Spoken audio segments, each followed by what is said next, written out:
Oh, he's added more. Okay, well that's a thing. So you push the button. Yeah. All right. Hello. Gonna do some Project Zomboid. See that Vivamos has added some additional mods.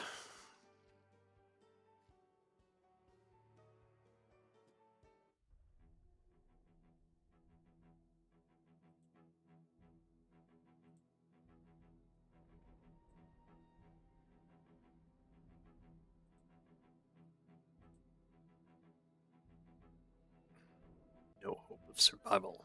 This is how you died.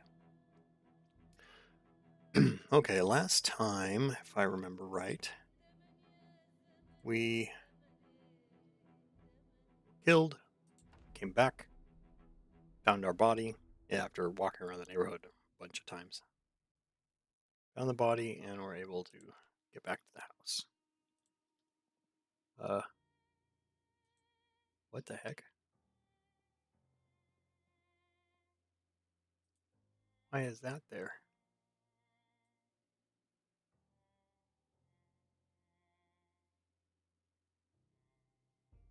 Right? This, okay, well, that's Vivamos.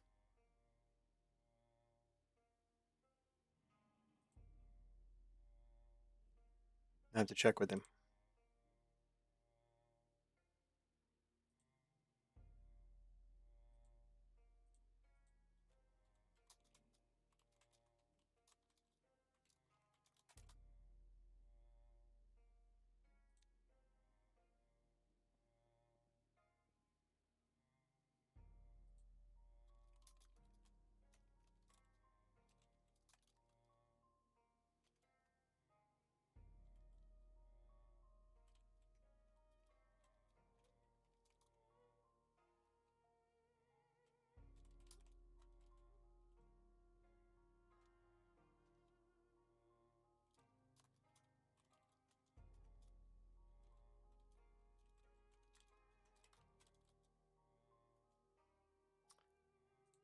Okay.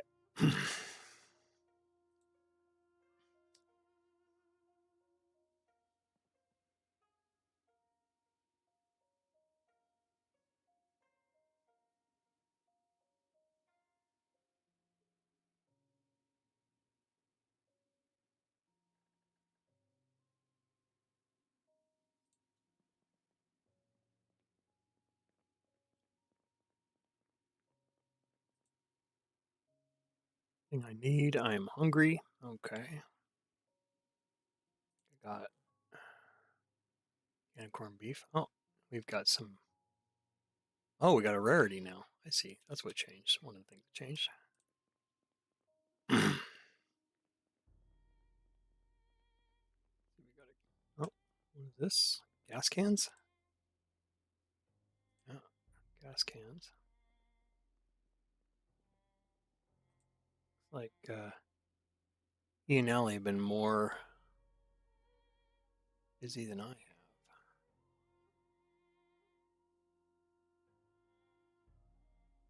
Take 2 cans of tuna.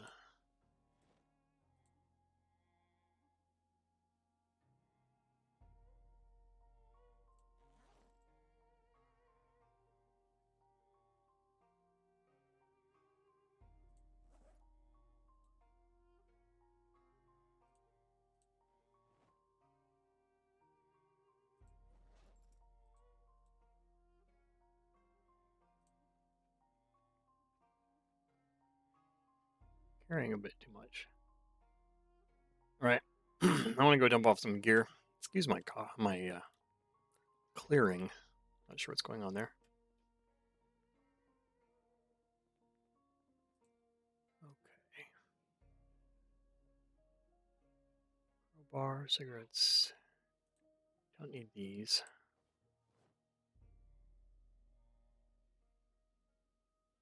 77.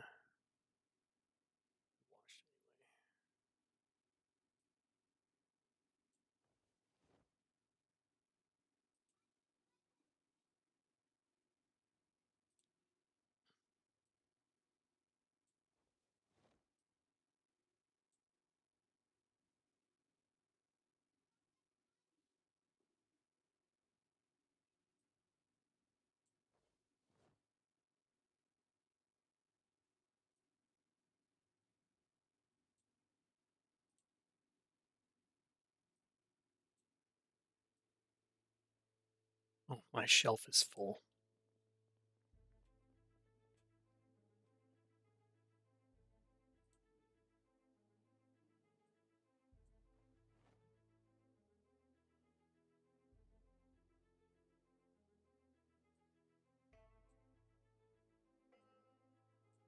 I need to carry around all the water bottles. There's enough water out there. No, geez.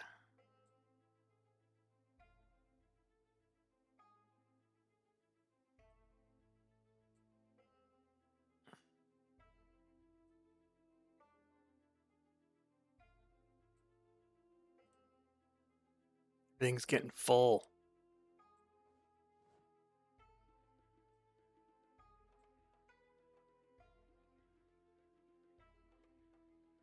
7 o'clock.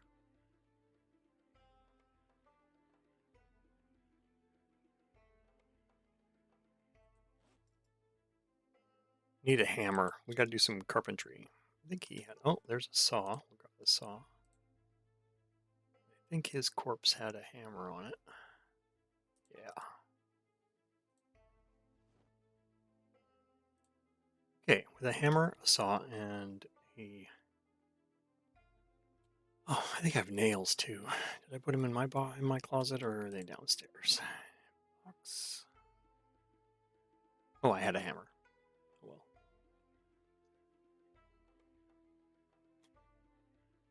Wooden mallet.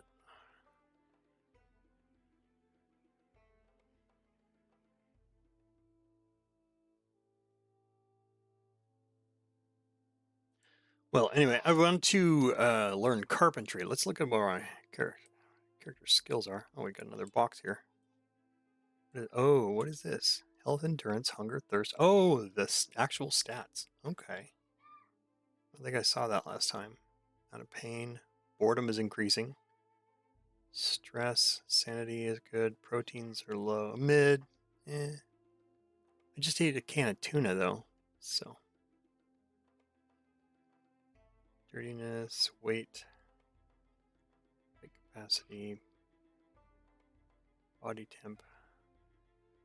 Okay, let's look at skills. Skills, good fitness and strength. That's, I think, probably from jumping over fences. Funny enough. Crafting, carpentry. Oh, we already have a 1 in carpentry. Okay. So yeah, I want to increase carpentry. Oh, we need to bathe too. A shower here, is there? No. Okay, push the blood off. I want to get sick. We're going to do some carpentry today. I want to figure out something to build. Maybe start learning how to build chests or cabinets or drawers or something. So we can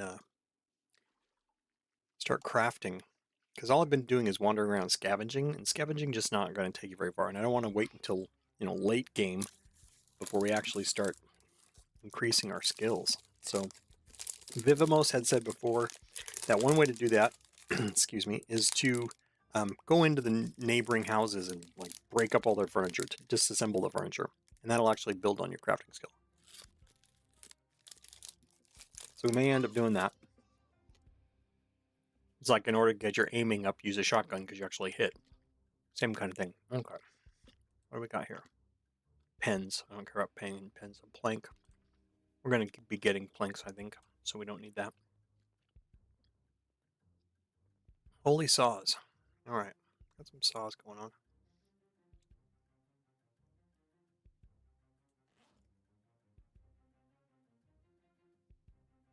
Okay.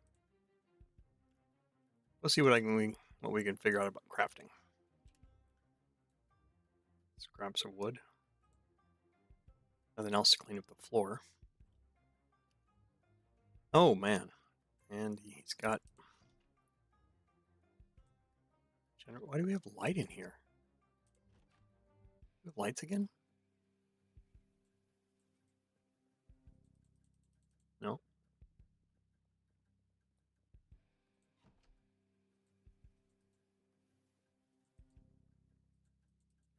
Strange. I don't know why there's light in here. Oh, maybe it's just window light because it's not dark yet.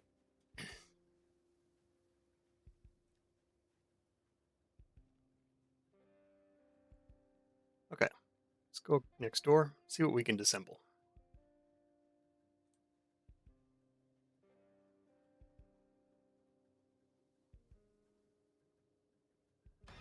Oh.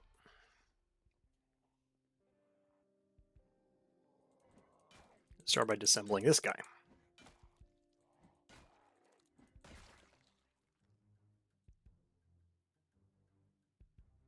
Oh, look at that, a key.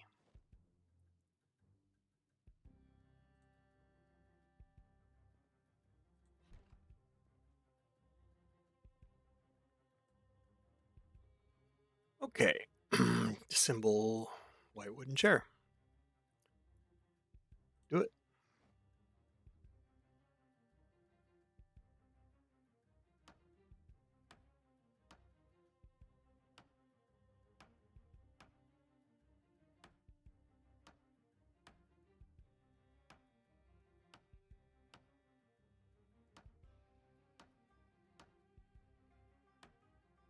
The boring stuff, right? You failed to produce any useful materials. All right, well, that's okay. Are we getting better? It looks like the carpentry is slightly up. 10%. 10% of the next one. Okay.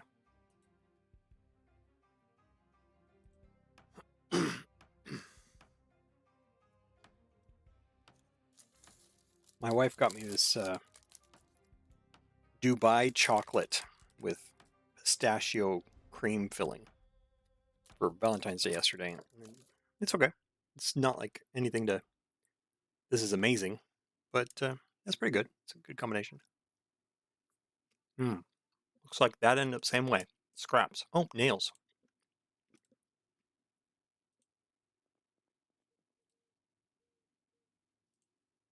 A little more.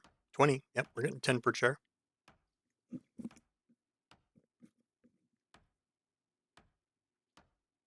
This is probably the stuff that's not ideal for for not ideal for streaming and probably better for offline, but I mean, watching me wander around in the waste, is that, or the town, and just get eaten by zombies? This is kind of exciting, but you saw that yesterday.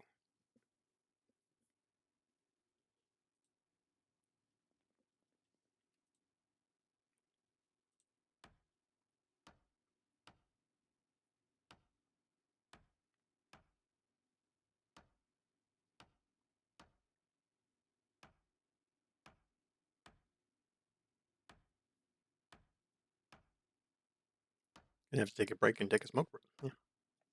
Smoke break. That one didn't. There we go. Planks and nails. Now we're getting somewhere.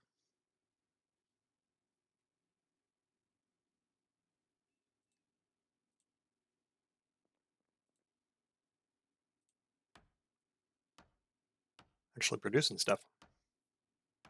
What's our percent chance? That say 27%.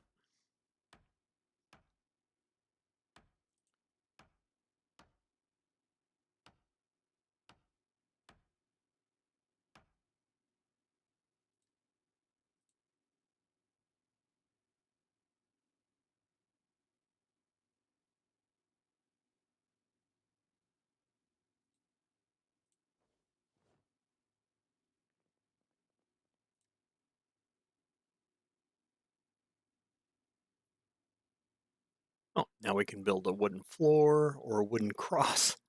Okay, something to burn on somebody's lawn. All right, assemble this chair. What do we got on the YouTubes today? Anybody want to watch something?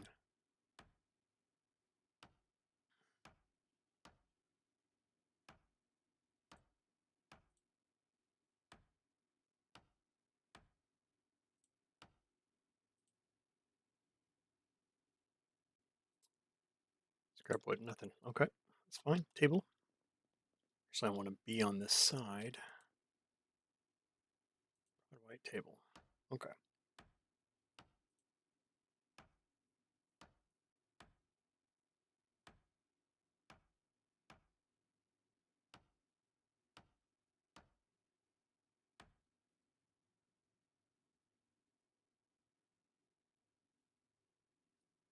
Oh, there we go. Got a plank and nails.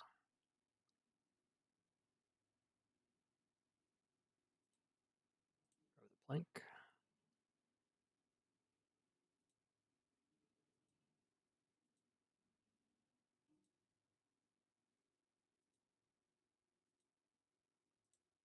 All right.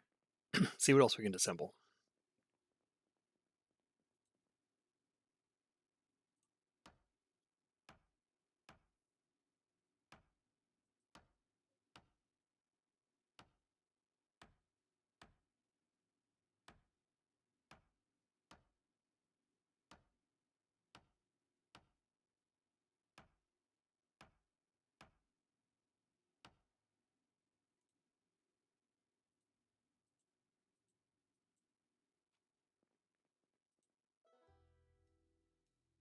Because the bookcase can respawn every now and then, I don't think I'm going to take that apart.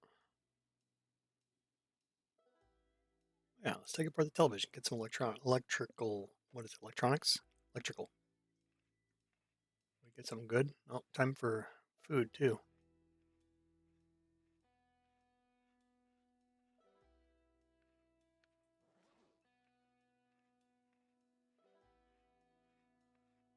Need to put some of this stuff.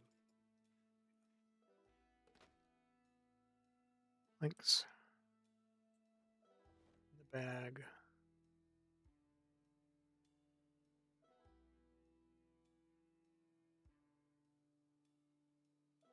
Nails in the bag. Scrap electronics in the bag.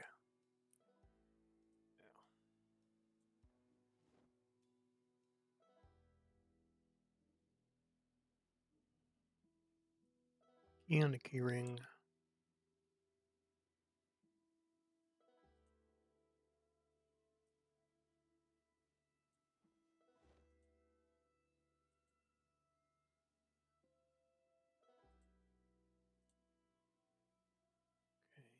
Okay. Food.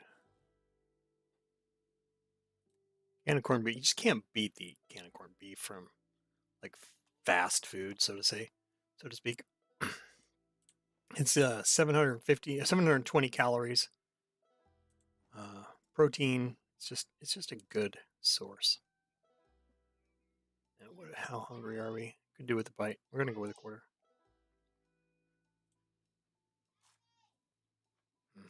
Excuse me, just a moment.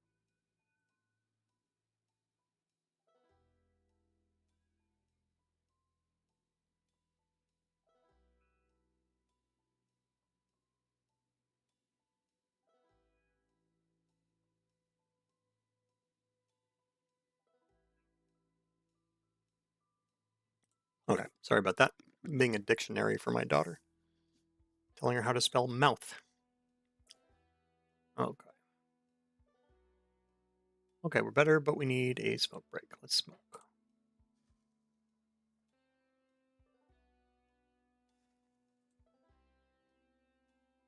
The nerves down a bit.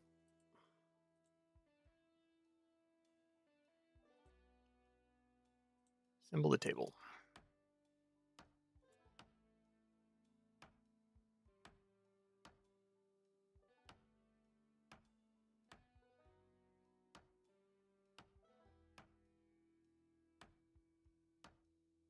Getting bored. I mean, I don't know how you can get bored taking apart stuff. Doesn't sound boring. Link.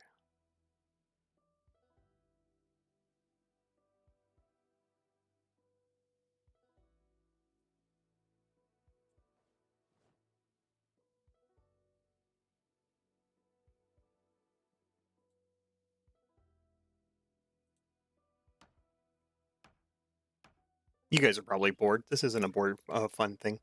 All right, let's find.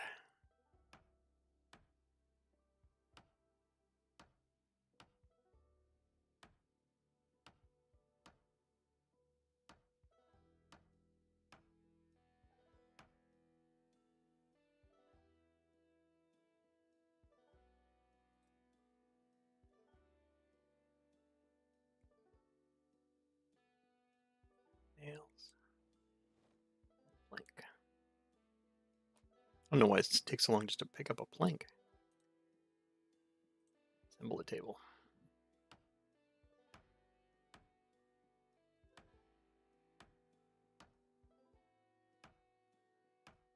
Electronics is over. All right, let's check this out. Planet.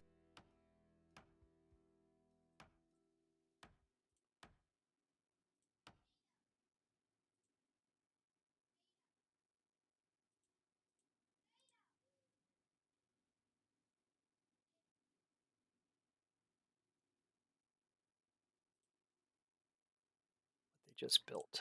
What they just built. Here we go. What they just built.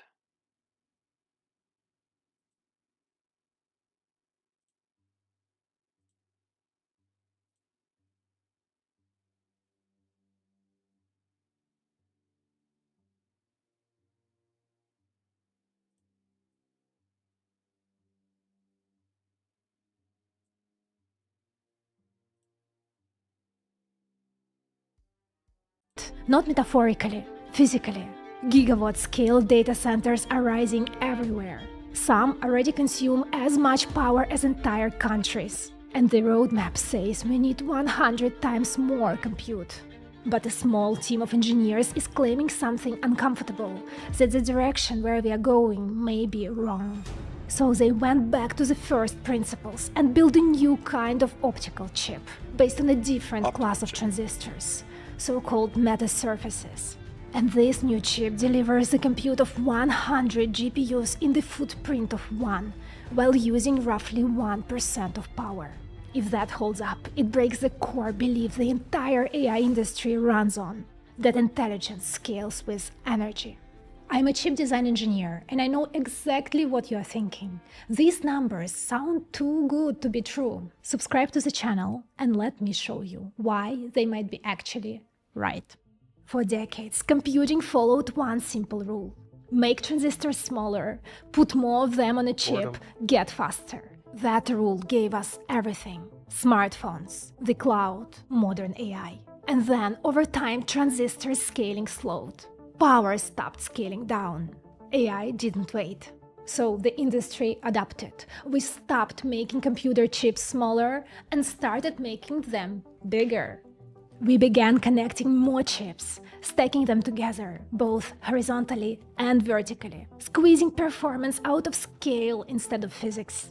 Without saying it out loud, we all accepted that intelligence has a fixed energy cost, and the only way forward is to pay it. So when AI models exploded in size, the logic felt obvious. Build more compute, build larger data centers, build the power plants to feed them. But when I look at this 5 gigawatt data center being built in northern Louisiana, something doesn't sit right. Because the real bottleneck isn't compute, it's energy per operation.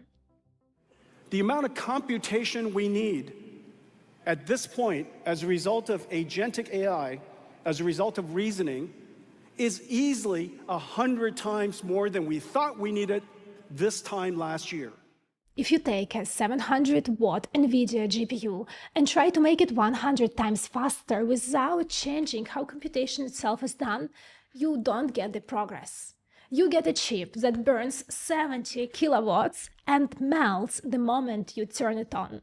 This is where the current roadmap stops making sense. So if we want AI chips to be 100 times faster, we need different physics.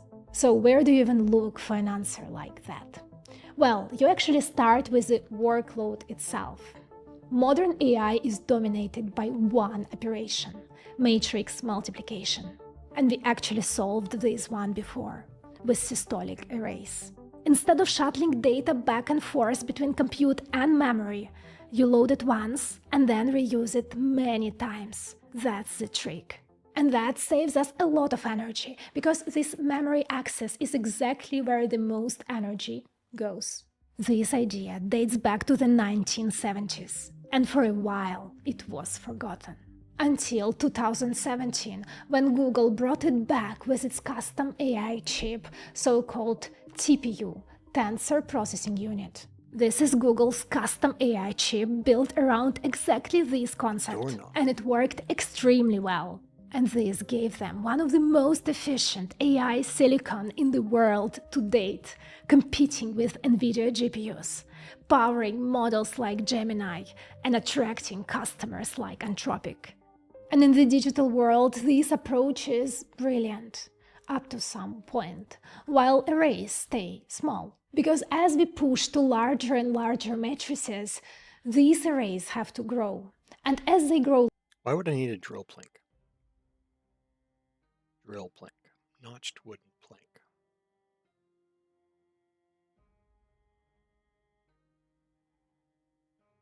Why would I need that? There's got to be something else here that you use that for. Saw off, not sawed off. Interesting.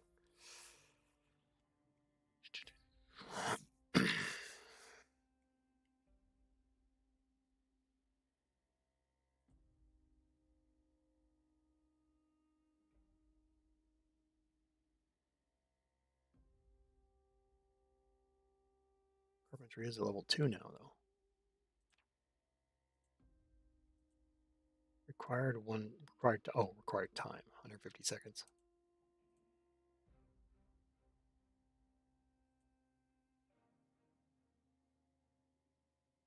Saw logs. Okay.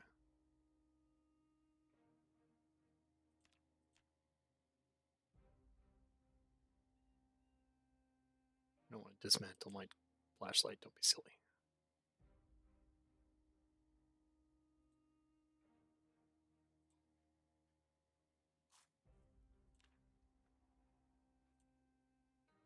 Doorknob. Let's go find a couple doorknobs.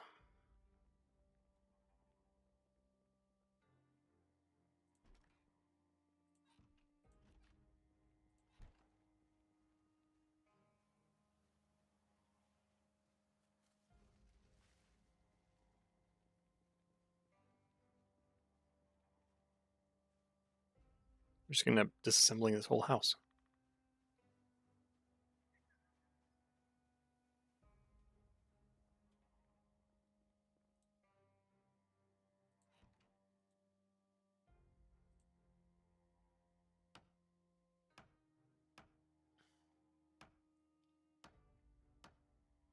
Okay. Larger, power starts to scale with area. At that point, most of the energy is no longer spent moving data. It's burnt inside the compute units. Every multiply, every accumulate, every clock tick. Heat builds up faster than you can remove it. Performance stalls. This is where digital arrays stop scaling. So researchers took the next logical step. Not better architectures. A fundamentally different approach to computing. Analog. Analog systems are linear physical systems, and matrix multiplication are linear operations. So you see, these sort of were meant for each other. In analog computing, most of the energy is burned at the perimeter. That's where you inject inputs and read out results. Inside the array, nothing is switching on or off. And this is beautiful because the computation is happening passively as signals propagate through the physical system.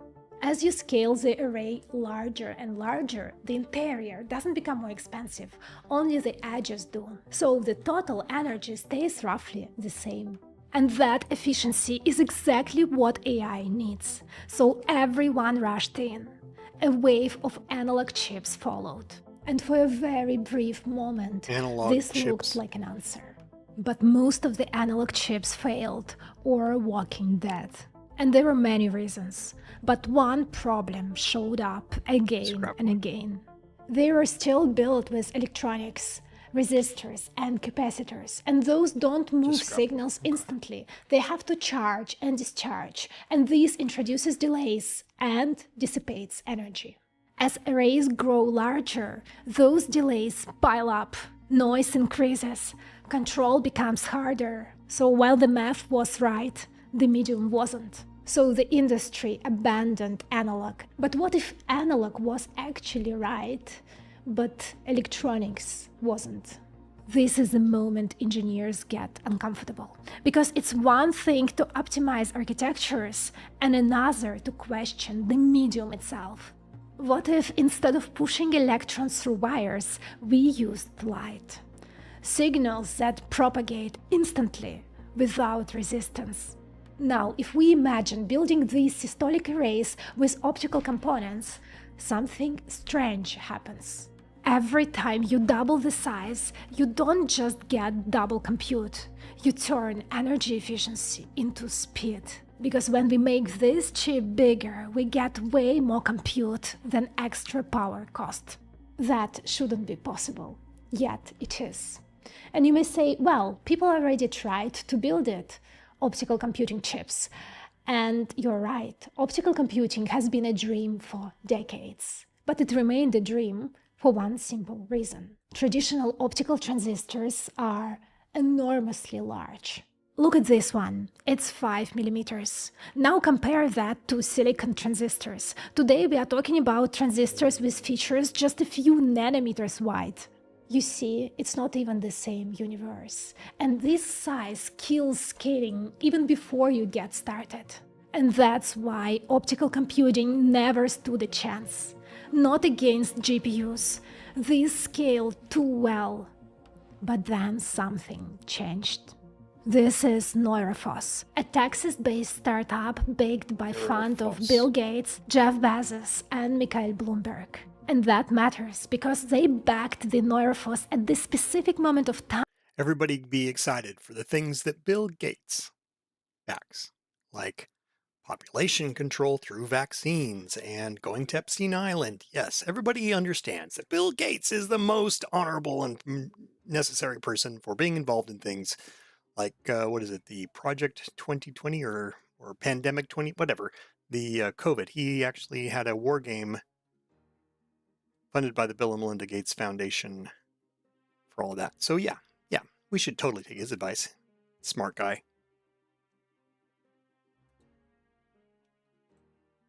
Anyway. Time when AI data centers started turning into energy problem.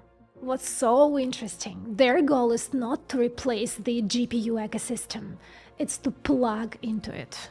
Look at this one. Right next to the chip there is a red glowing block. It almost looks out of place. It made me very curious. That's actually the optical compute module. This is where the math happens using light interacting with metal surfaces. In a moment, I will show you how this exactly works and why this matters. But before that, look at this. AI models are getting scary good at image and video generation. The problem is, to get good results, you usually need multiple subscriptions and to be really good at prompting. Until now. Last week, I've been testing the new Clink 3.0 model on Higgsfield. And this is the first model where I moved from trial and error to actually directing the output. What makes it different? It's been trained as unified. What do you think about AI video? That's a good question. What do we think about AI video? A lot of people, they complain about it. They say it's nothing but slop. They don't appreciate what it can do. But I tell you what, AI, while it might be putting out a lot of slop, it also gives creators that don't have maybe additional skills the ability to do that. I've done some AI music. I've written some lyrics years ago that I never had the skill because I'm not talented in playing instruments or in composition to actually put together. But I had some songs, and I mean, I have friends that are in music. My brother-in-law, my wife are both musicians. My wife can play piano, and my daughter plays flute, and Vivamos plays everything.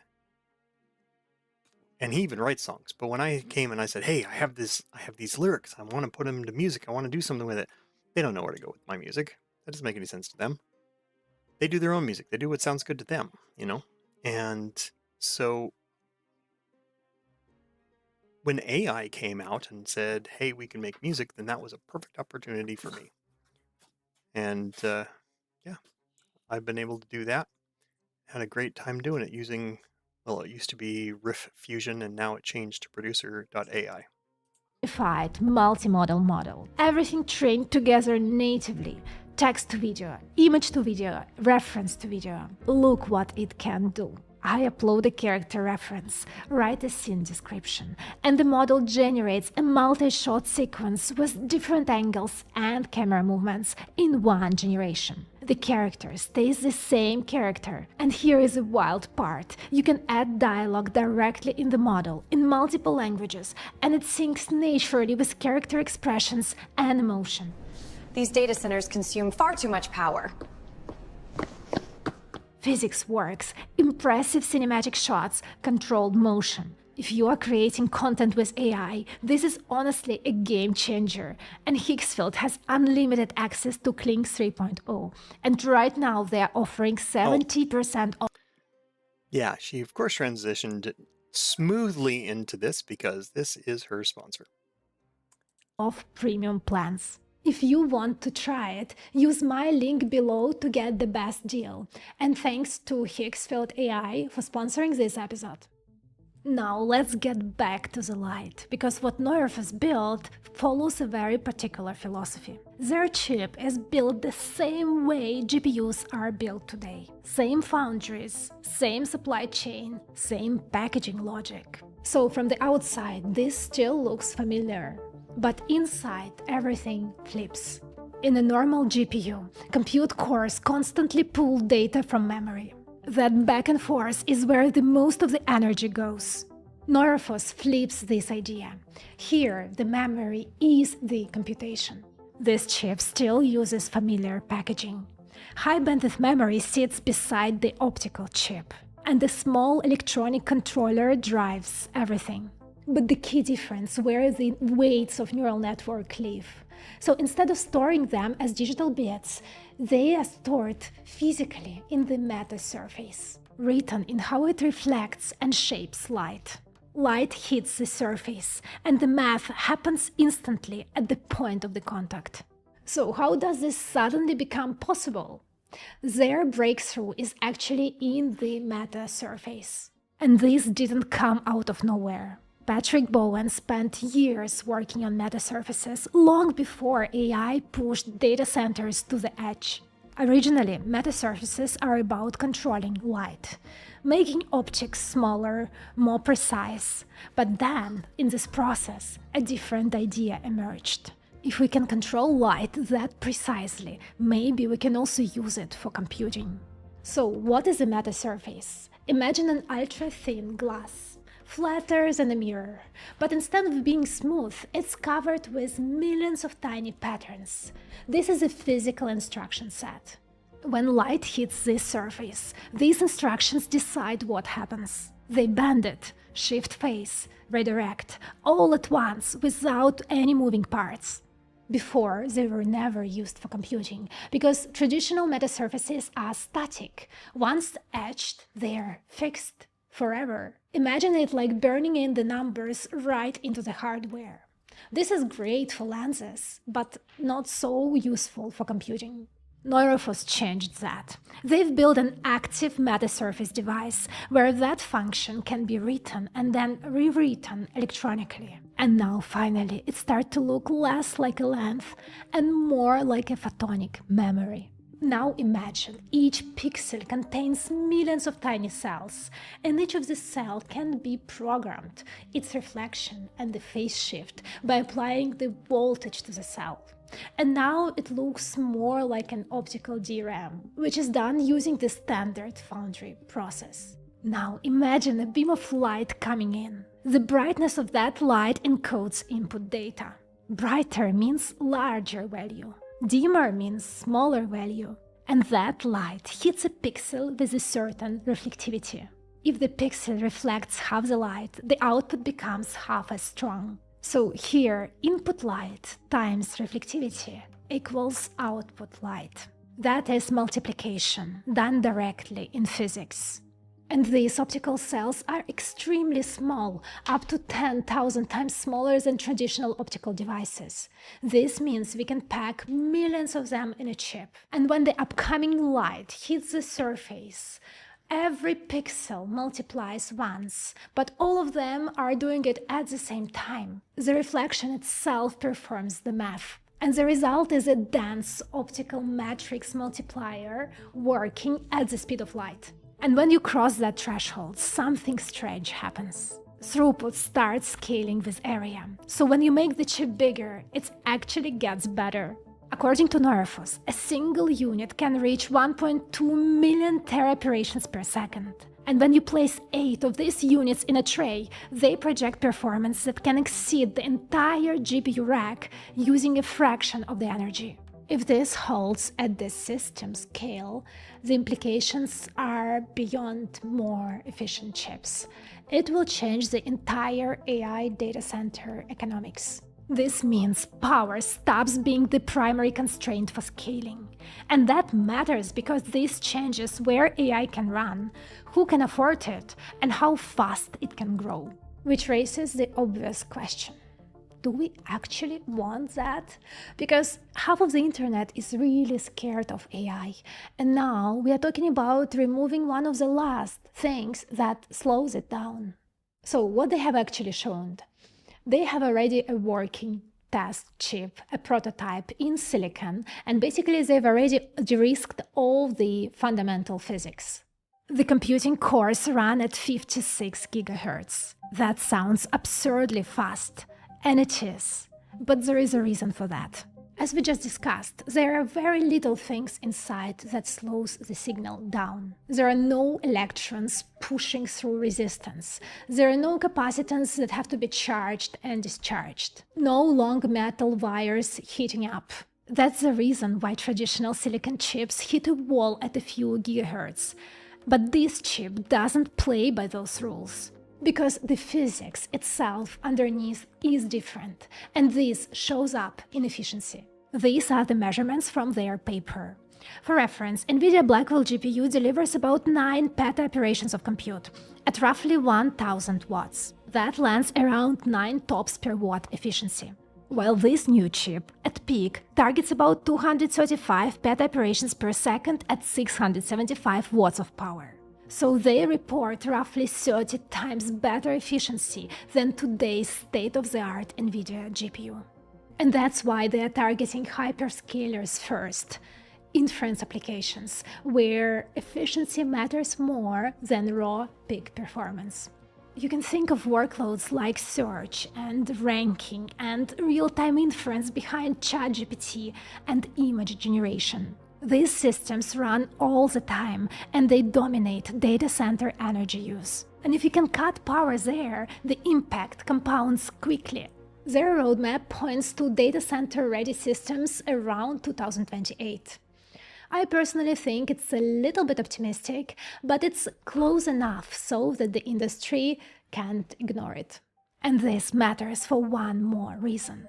It is designed to be manufactured at factories like TSMC, on standard silicon photonic process. And this means it fits into existing semiconductor supply chain. And that makes a huge difference between an idea, a lab experiment, and something that can be actually scaled. Here is a problem. Every few years, someone claims that optical computing will replace GPUs. And almost every time it fails when scaling starts. Startups don't win on physics alone. Because physics alone doesn't decide winners. Ecosystems do. Manufacturing metasurfaces at scale is hard. What works on test silicon does not automatically survive real production. Those large arrays introduce defects. Thermal stability becomes a problem. So far, the results are at prototype scale, and the next step is proving that they can scale reliably. There we go. And then there is software, because hardware doesn't win without the ecosystem. GPUs have decades of momentum. Compilers, frameworks, entire teams have been built around them. And in general, competing with NVIDIA Blackwell GPU, which is already shipping at massive scale, or upcoming Rubin GPU, sets an extremely high bar. For Norifos, proving that physics work is just the first step. They also have to prove software compatibility and cost parity. And they have to do it fast, because by the time their early data center prototypes arrive, NVIDIA will not be standing still. This is definitely one of the most exciting bets in modern computing, but history isn't kind here. Optical computing startups have hit this wall before. Many of them never made it past the lab because hyperscalers didn't want to take this risk. The physics is compelling, the prototypes are real, but scale is the test. Still, the future of computing looks bright. It definitely won't be purely electronic anymore, but it won't be photonic either. It will be heterogeneous. And for the first time, power may be not the limit. Oh, there it If, is. and it's So a very they have big another if, car. the ecosystem can move fast wasn't there enough to before. catch up with the physics. Now, if you want to go deeper, watch this episode where I break down the insane story of the world's largest AI data center. You will love it. Or this one where I explain what it takes to invent the smallest microchip technology to date. And remember to subscribe to the channel. I will see you there. Ciao.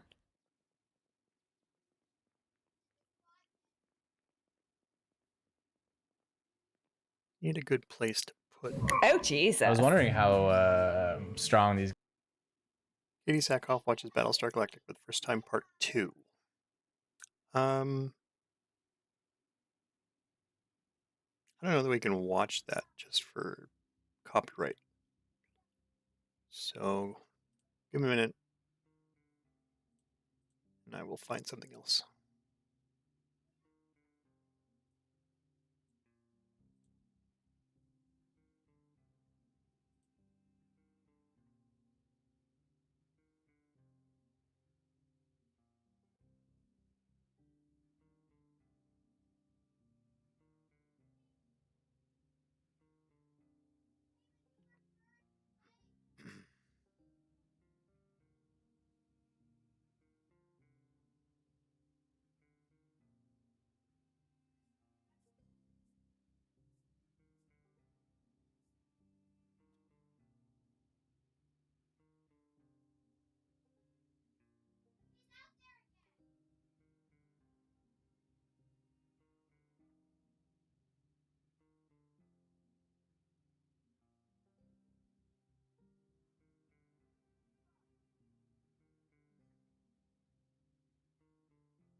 Okay, let's watch this one.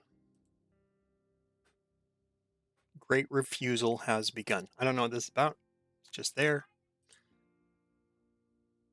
Seemed less political. So I'm at the grocery store, and it's one of those days where the air feels like wet wool. And I'm standing in the condiment aisle, staring at a wall of mustard. And there's got to be at least 50 different jars. Some of them are, artisanal. Some have these little drawings of sunshine and farms on them. Some of them are, I guess, honey infused for people who find the taste of actual mustard too confrontational or something. And I'm just standing there holding a jar, and it hits me that I don't want any of this. Not just the mustard, everything. The whole structure, the store, the job I'm supposed to be cultivating so I can buy more overpriced mustard, the entire script. And it felt like I'd walked into a movie 3 hours late, and everyone's acting like I should know the plot, but the plot is just a bunch of distracted people who are oblivious that they're standing in a burning building. So I just left the cart right there in the aisle between the pickles and the mayo. This sounds like a mental breakdown. I don't know what this guy's going through, but it sounds like a mental breakdown if he's unable to finish his shopping and go on with his daily life. Oops, that's not the button I wanted to push. I didn't even put the stuff back, which I know is a shitty move. But I had to get out of there. And I just walked out onto the sidewalk, and I stood there for a minute. And for the first time in quite a while, I actually took a deep breath that reached the bottom of my lungs. And it was cold, and it tasted like exhaust. But it was real. And I felt somehow liberated. For a minute, anyway. There is a specific type of silence that I've noticed happening currently that you may have felt or noticed in some way. Though it's not the nice kind of silence that you get in the middle of the woods on a nice day. It's more like this heavy, staticky quiet that you get right after a car accident before you've realized that you're injured. More and more people are just stopping. And it's getting to the point where it's getting difficult to ignore. So they're looking at the so-called milestones of their lives. The dysfunctional career ladder, the insanely expensive college degree, maybe the mortgage that they can't really afford. And they're seriously questioning all of it because it's not really working. We were all raised in this weird cardboard tasting optimism. I guess what I mean is you pursue all the usual trappings until eventually at some point the mask slips and then you have some sort of crisis where it just kind of melts off completely. And everything we were supposed to trust turned out to be predatory to some degree or another. So the politicians are basically just a bunch of narcissists in suits playing a game where the prizes are attention. The economy is just these, well, basically it comes down to the three massive corporations in a trench coat trying to pick your pockets while telling you that you should be grateful for it. And even the spiritual stuff, it's all frauds peddling this false hope and this toxic positivity, and it's exhausting. It's like discovering that your parents aren't really your parents. They're just two strangers who hired you to do their dishes for the last 20 years. And you don't even really get angry anymore. Or you do. But you realize that it's pointless. So you just get quiet. And maybe when you get quiet, you start to disentangle yourself from these wires that we're tangled up in. And then there's the monsters that are running this whole show, the autocrats, who are currently absolutely inundating the 24-hour news cycle. And the weirdest part is that nobody's even really surprised anymore because it's all becoming normalized. Actually, there's a term for what's happening. It's called hyper normalization. This is a term that comes to us from the final days of the Soviet Union during the late 1980s. So everyone knew that the money was fake and the leaders were hallucinating, but they all kept pretending it was normal because they couldn't imagine a world that wasn't a lie. And we are in that theater now. The theater of the absurd, where the actors are all drunk and the set is smoldering and rotting like a landfill, and the rest of us are just sitting in general admission, wondering if the popcorn is organic. And we don't even gasp when one of these monsters are revealed or called out. Either. We just absorb it, and This sounds like a lot of whining. He's having a mental breakdown because he's looking at the end of the society and he doesn't know what to do about it.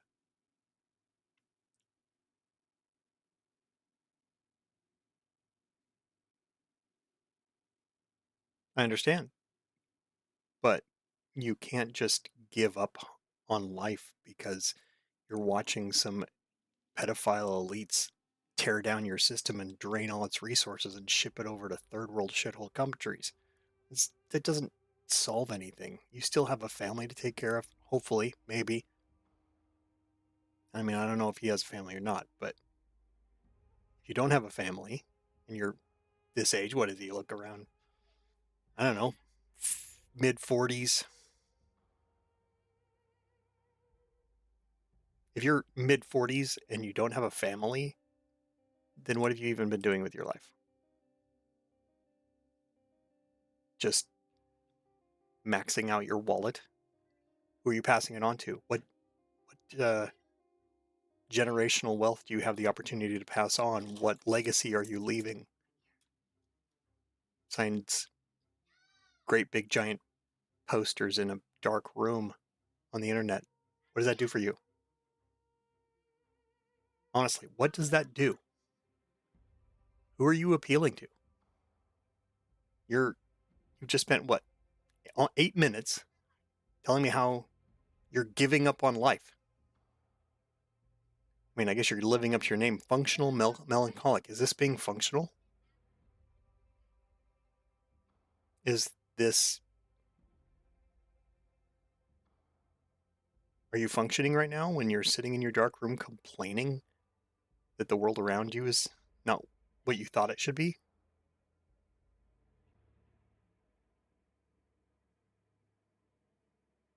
That your, boomer parents, like my boomer parents, probably participated in this great society that ended up destroying us? Yeah.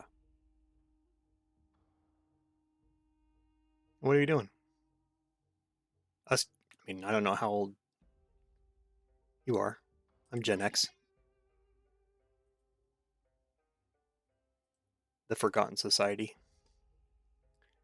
Anyway, sounds like whining. I think this... I mean, yeah, he's got a good amount of likes on there, 12,000 likes, but those are probably out of his 154,000 subs. 12,000 likes, less than 10%, but 482 downs. And this is probably why, because this is whining. Bro, do something. Get out there like Eric Arval. Start a new community. Actually do something.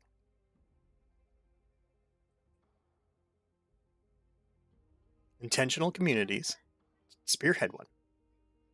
get a hold of Eric, tell him you want to do something with your your money, your income that you're making off your 154,000 subscribers, your ad revenue from that you want to do something with it.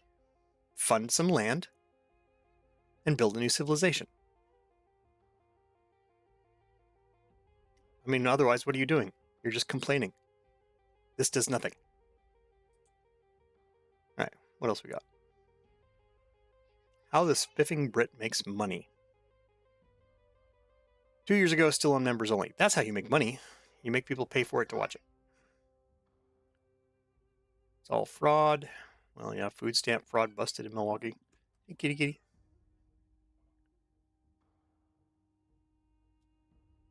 Vivamos playing Project Zomboid. Why is this window open?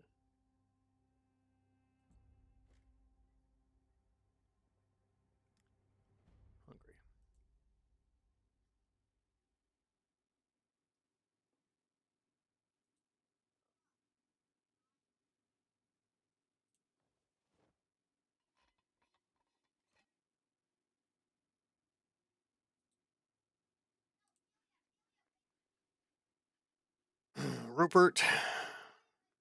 Rupert Lowe is going to fix the UK, just like we hoped Trump would do, which he utterly failed to do in the US. Maybe because it's too big, maybe because it's too late, and they should have done that in the 80s and 90s.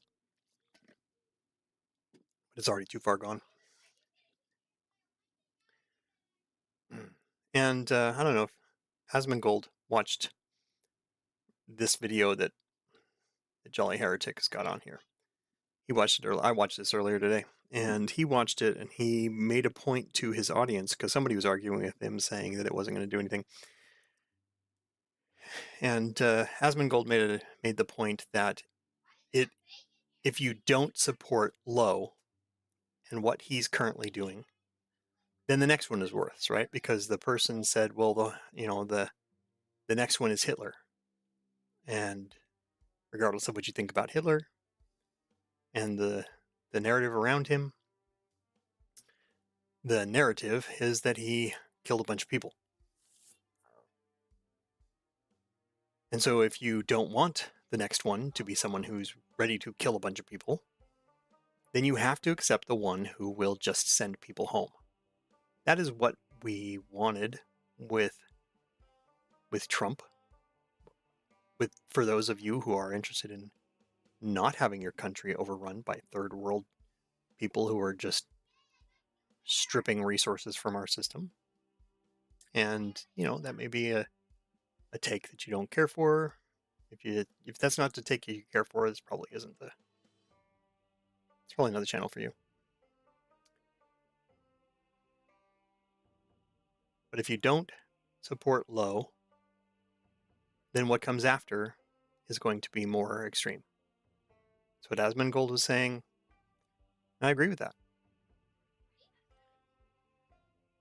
Trump is not it. Trump is not high enough to be Lowe. He's not there. What do I got now? I got boredom, tired, and bored. It's my boredom. Stress of 51. Boredom of 20. Oh, that's barely there. Stress probably because of the dark. Anyway, I'm just waxing philosophical here. But midnight. Nope, that is the bathroom. That is not my room.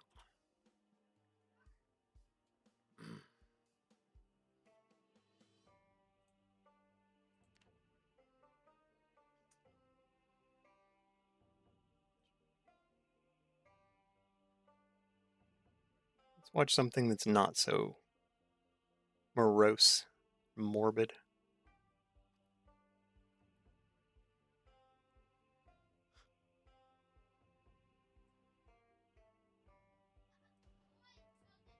The OGL debacle, 3 years later. Okay.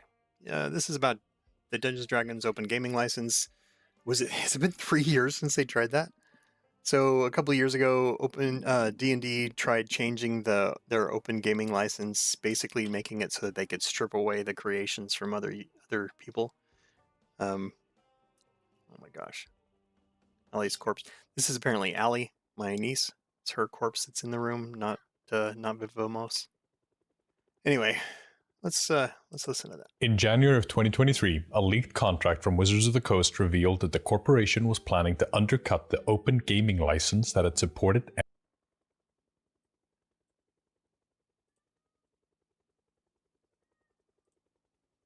In January of 2023, a leaked contract from Wizards of the Coast revealed that the corporation was planning to undercut the open gaming license that it supported and created a huge boom of beloved third-party content. The community responded by cancelling D&D Beyond subscriptions, by supporting new games, and by boycotting new D&D products, where they would never again be able to renegotiate those contracts even if they wanted to. This whole debacle was widely considered the biggest own goal in RPG history. In the span of a month, D&D went from being the role-playing game to being something of a pariah.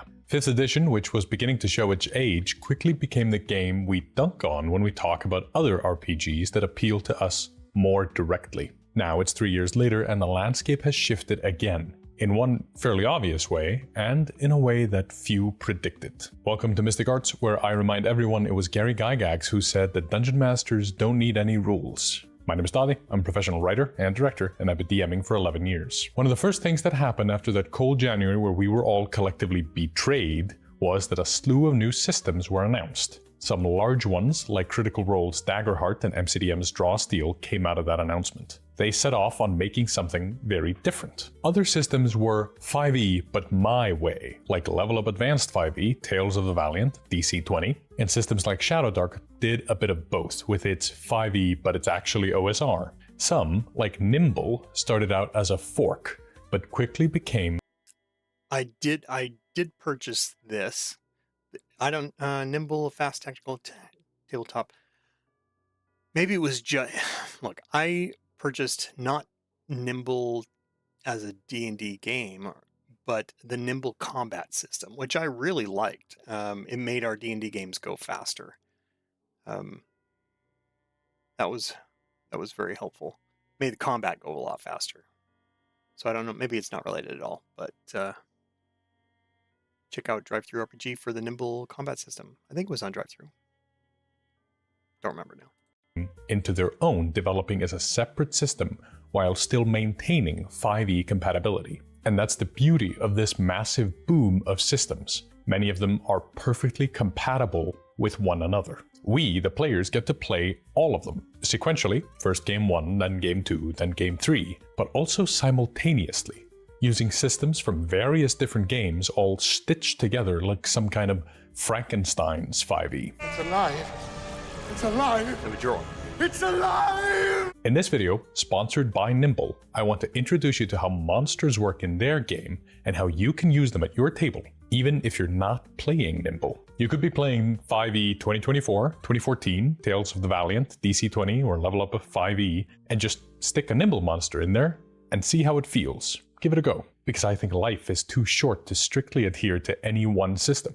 You'll have the most fun when you disregard what each system says and you start mixing and matching them at your table. So let me introduce you to Nimble. This is the core rules PDF and it's fairly small. It's only 55 pages. And that's because, unlike 5e, the emphasis here was creating a system that was lightweight as opposed to crunchy. There's also the Heroes book, which is a bit bigger, it's 83 pages, but that's nothing compared to the size of 5th edition's textbooks. Nimble does all kinds of things to keep it lightweight and fun. Like, there's 1 die for attack and damage rolls. You roll your weapon's damage die, and if you get a 1, it's a miss. Anything else, it hits and deals damage. On a max result, you crit, and the crit dice explode, so you can continue to roll max damage basically indefinitely. I think that's really clever, because this means smaller weapons are likelier to miss, but likelier to crit, whereas a big weapon is likely to always do some damage. You can see here, and the crit dice explode, so you can continue to roll max damage basically indefinitely.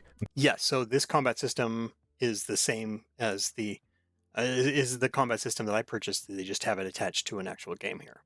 I think that's really clever, because this means smaller weapons are likelier to miss, but likelier to crit, whereas a big weapon is likely to always do some damage. You can see here, this is the Berserker, which is like their version of a barbarian, and this is a normal class. It's only 3 spreads, and all the language is very lightweight, and it's easy to understand and pick up very quickly.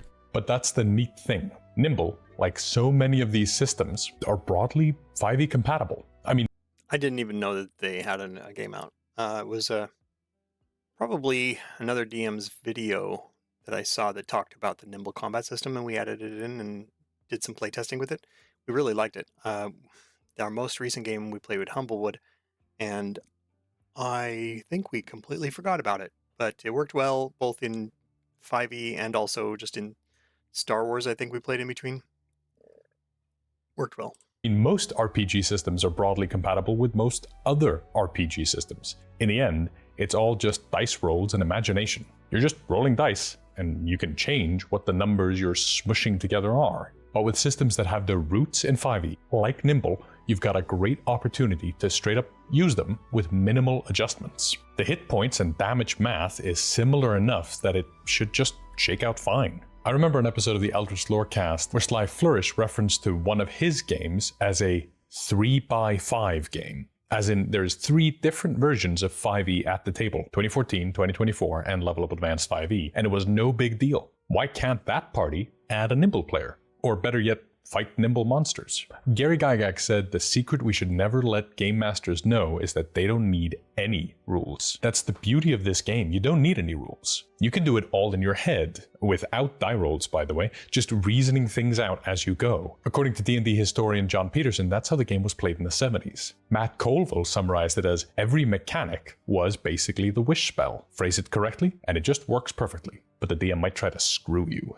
But there's another way to look at that quote. You, the DM, decide what rules you need.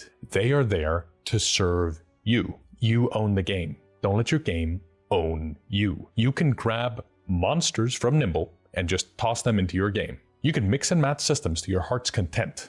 I want to show you Nimble's Ice Dragon, Iskarith, the Frostborn. And look, it's a tiny stat block. You can see it's got about 190 hit points, heavy armor, so that's AC 18. It's got an aura of ice that deals damage to people that move around nearby it. But it's also got this vulnerability to certain damage types, but it's got a little twist baked in. It gives her advantage on her next attack. So you deal ice damage to her, and then she gets stronger, but takes more damage. Which is a fun bit of design because it's got this give and take to it. She is a solo boss, so her actions trigger at the end of each hero's turn. She can either choose to fly 12, that's 60 feet in 5th edition terms, fly 12 meaning 12 squares, or she could choose one of the following actions. Wall of Ice, right? One use, reach 10, so anything within 10 squares, you summon a wall of ice 5 spaces in a line. Bite, move 4, and then do a bite. It's got some damage here, 2d6. In Nimble, when you roll 2 damage dice, you pick one as the main one, so if that one gets a 1, it's a miss, otherwise it's a hit. Does a bunch of damage, but on damage, Frostbite, meaning they've created a new reaction and stuck it right here into the stat block. Frostbite, can't use reaction. Healing or fire damage ends. So it's got a little game baked in. Shattering Claws, bunch of damage. Any die can be chosen as the primary die against a hampered target. So hampered is a condition in Nimble. Hampered is defined as any creature with their actions or movement reduced. So like dazed, grappled, prone, difficult terrain. Reactions are a kind of action. So a hampered target is anyone that has been affected by the bite. Any die can be chosen as the primary die. That means that out of the 3 dice you rolled, if one of them gets a 1, it doesn't matter. You just pick a different one as the primary die. And this way, you're likelier to crit, granted if it is a hampered target. Blizzard, AoE, bunch of damage. Restrains would also help trigger the Shattering Claws, but then it's got these 2 abilities at the bottom that make the encounter scarier as it goes on. When Iskarith is reduced to half her hit points, she becomes bloodied and gets access to Brutal Storm. Summons a Mighty Blizzard, others are blind beyond reach range 6, and take 1d6 damage at the end of their turns. So the longer we fight, the tougher the fight gets. Normally in 5th edition, there's this kind of resource management thing where the fight gets easier as it goes on, and then eventually we tip this point where we know we're going to win, the bad guy knows they're going to lose, and we kind of get stuck in this slog, and there are ways to fix this, but Nimble does it baked in. This way, as soon as it's bloodied, we all take more damage. And when she's reduced to 0 hit points, she is dying, but you need to do 80 more damage to kill her, and the Brutal Storm intensifies, dealing 2d6 damage instead. If you want access to a larger monster manual, full of fun and unique monsters like Iskarith, you could pick up Nimble's rules, or if you just want a bunch of cool monsters, there's a Kickstarter live now and it's already funded, and it's all about adding a bunch of solo, big, like final end boss scale monsters into the game. And again, it's easily usable with all your 5e content. You can pick up any 5e adventure and run it on the fly using Nimble. You can use 5e compatible monsters or the Nimble version of the monsters. They advertise the compatibility baked in, so you can do it at your table right now. Go check out their Kickstarter, it just went live, and go pick up your own copy. Nimble, Monsters and More. And if you think I'm being radical, I want you to know that this isn't new at all. The OSR people are all playing a mixture of things. They use AD&D dungeons in their games, or they mix and match those games like it's nothing. The OSR is an ecosystem of games. I don't see why 5e Adjacent can't be an ecosystem on its own. It's a big pool of play possibilities, so go ahead and dive right in. Whenever I make a video talking about some mechanic I love in another RPG, or a mechanic I don't like in 5e, or especially when I'm homebrewing one RPG's mechanic, grafting it onto 5e, I inevitably get endless variations of this comment. Just play blank. It fixes all of this. You, dear viewer, may be sitting there thinking, he's talking about the Pathfinder Zealots, isn't he? And sure, there certainly are Pathfinder Zealots, but this happens with every game people like. They all have their own zealots. Shadowdark, Daggerheart, Drawsteel, you name it. And I don't put any ill will on those comments. I assume they're made by fans who like a specific game and they're disappointed I'm not making videos about their favorite RPG instead of my favorite RPG.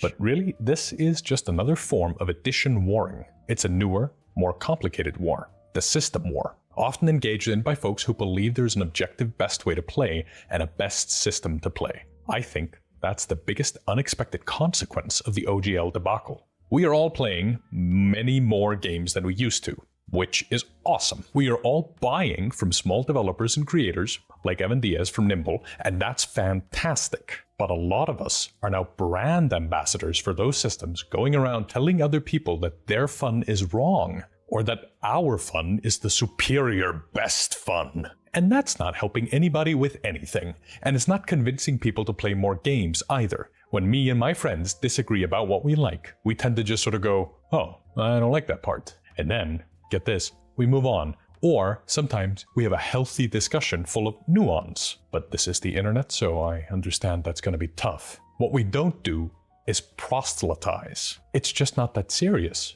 It's a make-believe game. Since the OGL debacle, I've spent less and less money on D&D, and my games budget now goes to buying and trying new games. This wasn't a decision I made or a conclusion I came to. My excitement just dwindled over time, and it moved on to excitement about checking out dope new games, seeing what they had to offer, and if I could use them to elevate the game I was already playing. This system war is deeply frustrating because of that phrase, just play blank.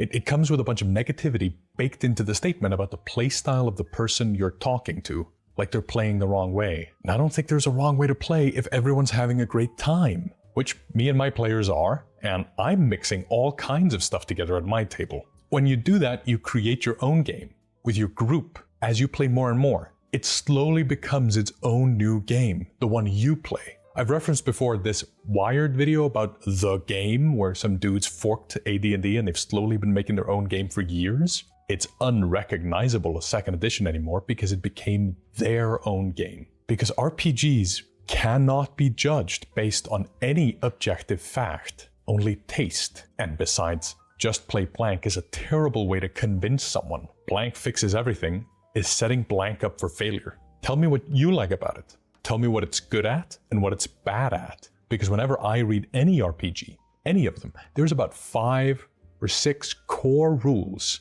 that I really don't like. And honestly, sometimes I kind of hate them. Doesn't matter what game, D&D, OSR, Call of Cthulhu, Drawsteel, you name it, and there's something fundamental about it that I just hate. But that's because I'm an opinionated know-it-all who won't ever be satisfied by something someone else made. I don't think any RPG could be 100% for me. Maybe you don't relate to that. Maybe you're watching and thinking, but blank really is perfect and I don't want to play anything slightly different than blank from now on until eternity. In which case, Congratulations. I genuinely couldn't be happier for you. You have won RPGs in the most meaningful way. You're having a good time. That's great. But for me, I always end up mixing and matching stuff. And that's the big lesson of the OGL thing to me. We, the community, own the game. And I don't say the game to mean 5e or D&D, but the thing that we do at our table, the big game of imagination and dice. And that means we each own it. Not we each play games from people who own the game, but we, the players of RPGs, have the power in this relationship. We got them to stick that thing into Creative Commons. We own the game. We're going to build our own games. Talk about them, discuss them, and sure, buy them, sell them, but also, at the table, mix and match them in heretical ways. Don't let anybody tell you you can't. You bought all these games you own. Now you have to start owning the games you own. Own them. Treat them like they're yours. Be a punk. Be a heretic. Reject the one true system way and start making something yourself by playing around with the tools other people made at the table. I've been buying games like crazy, picking up copies of this and that, flipping through and seeing what inspires me. And you could do the same. If you're used to 5e and you want to dip your toe into trying new stuff, you should honestly check out Nimble. See what you think, because you could just use bits of it in your next game. Chuck in a monster you like the idea of, try adding, 1 or 2 spells from Nimble, and see if you like it. And if you do, then you should go full into Nimble. But the great thing is, you can just try all kinds of stuff, especially if you're already playing 5th edition or something similar to 5th edition or a fork of it or whatever. You can just play around and experiment, because you're already a game master, which is just a hop, skip, and a step away from being a game designer. Because if you're like me, you may never like a thing right out of the box, because you didn't write it. So go write the thing you want to make. And that's where we'll pick it up next time. This channel is run by me and my girlfriend. Sippy sippy. If you want to support us directly, consider joining our Patreon and our Discord. I like this guy. He has a lot of good content. I've appreciated his videos. He popped up in my feed a couple of days ago. And then, unfortunately, I like a variety of things. And so then the next several videos just end up being him. When after I watch one, it just auto plays the next one and the next one and the next one. I don't necessarily want to do that. Crimson Desert. Not really interested in that yet.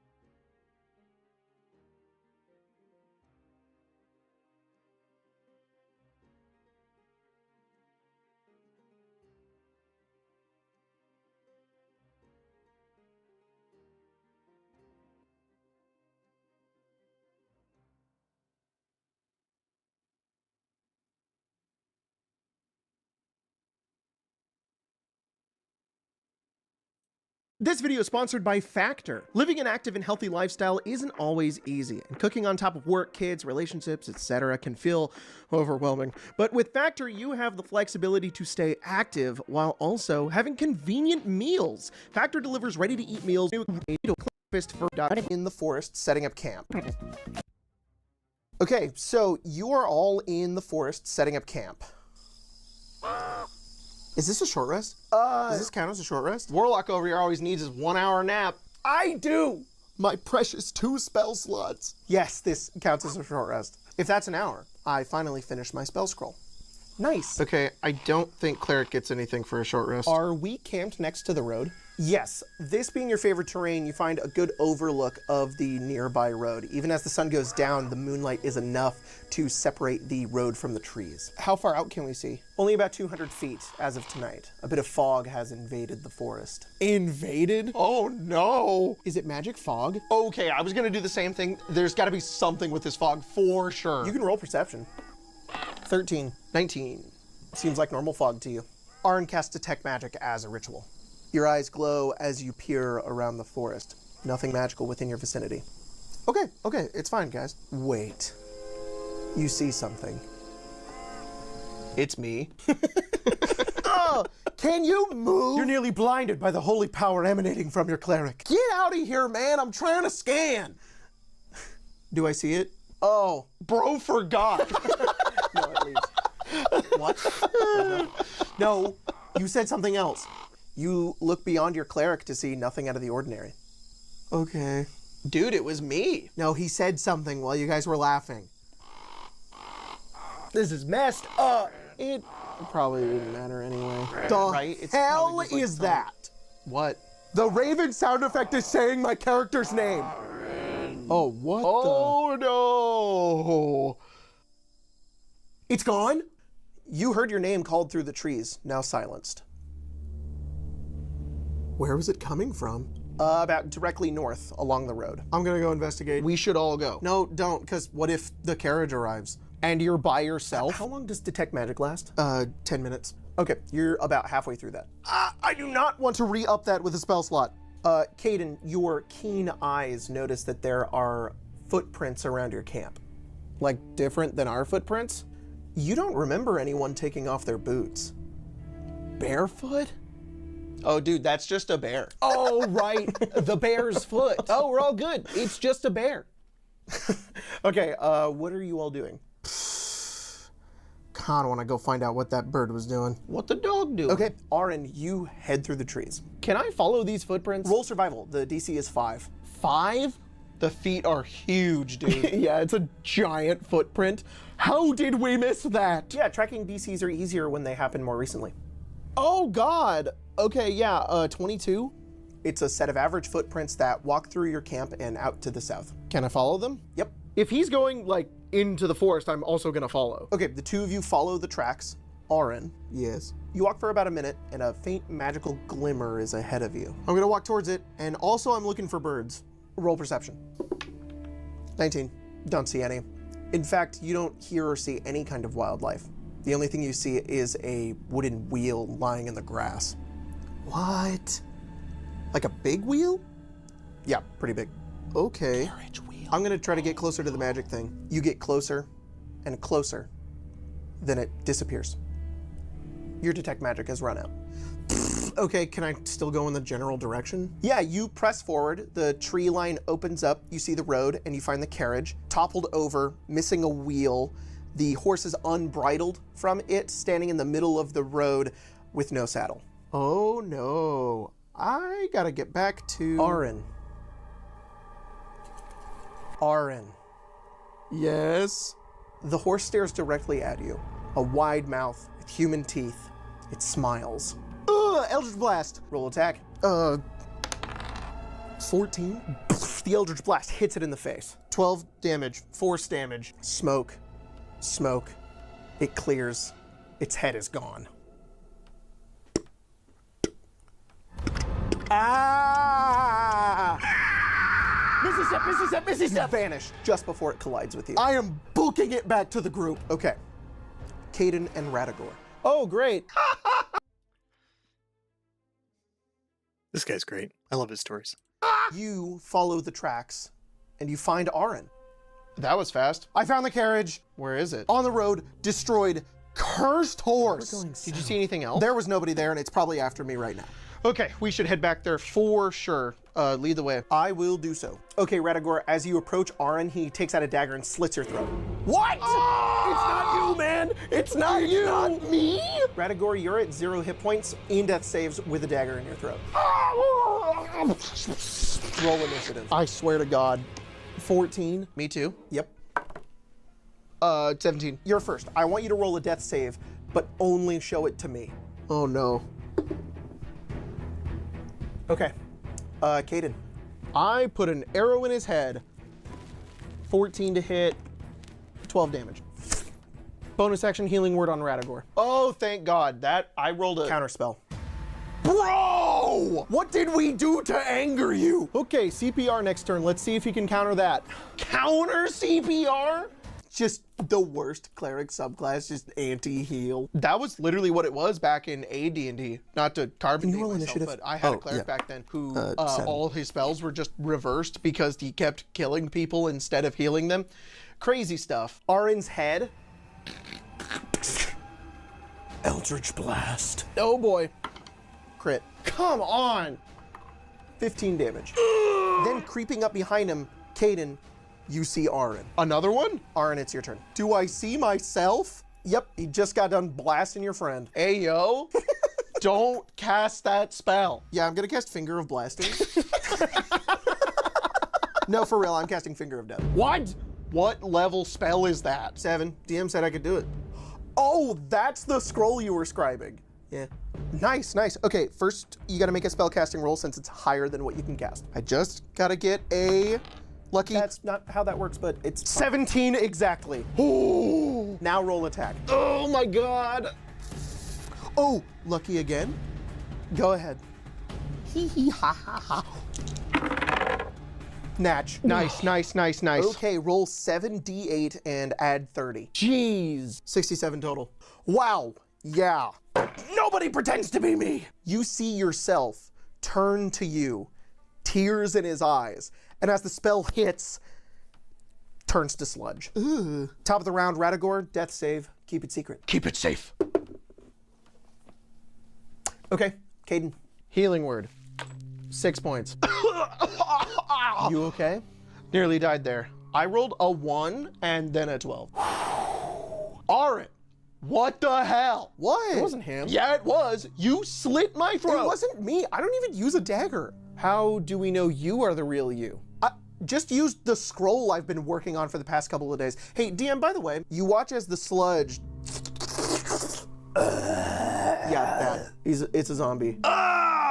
Okay, we need to leave. Let's just hoof it to the next town overnight. There are figures standing between the trees.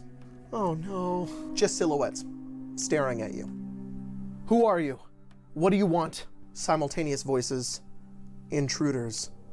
You may return home, but your loved ones will wonder why you came back so different. Oh no. We gotta go! You see perfect replicas of each of you walking closer towards you. Sorry to burst the horror bubble, but turn undead. Each one within 30 feet has to make a wisdom save, and they also take 13 radiant damage. It fails. Nice. And you watch as the zombie created by the Finger of Death spell burns to ashes. Wait, what? All of the copies of you unaffected. They're not undead. What? We are running! Roll initiative. On each turn, I'm gonna ask whoever's turn it is to be the only one to look at the screen. The other two of you need to keep your eyes closed. How are we supposed to know who is who? Exactly! Bro, do you need a hug or something? What is wrong with you? I love TTRPGs. That was good.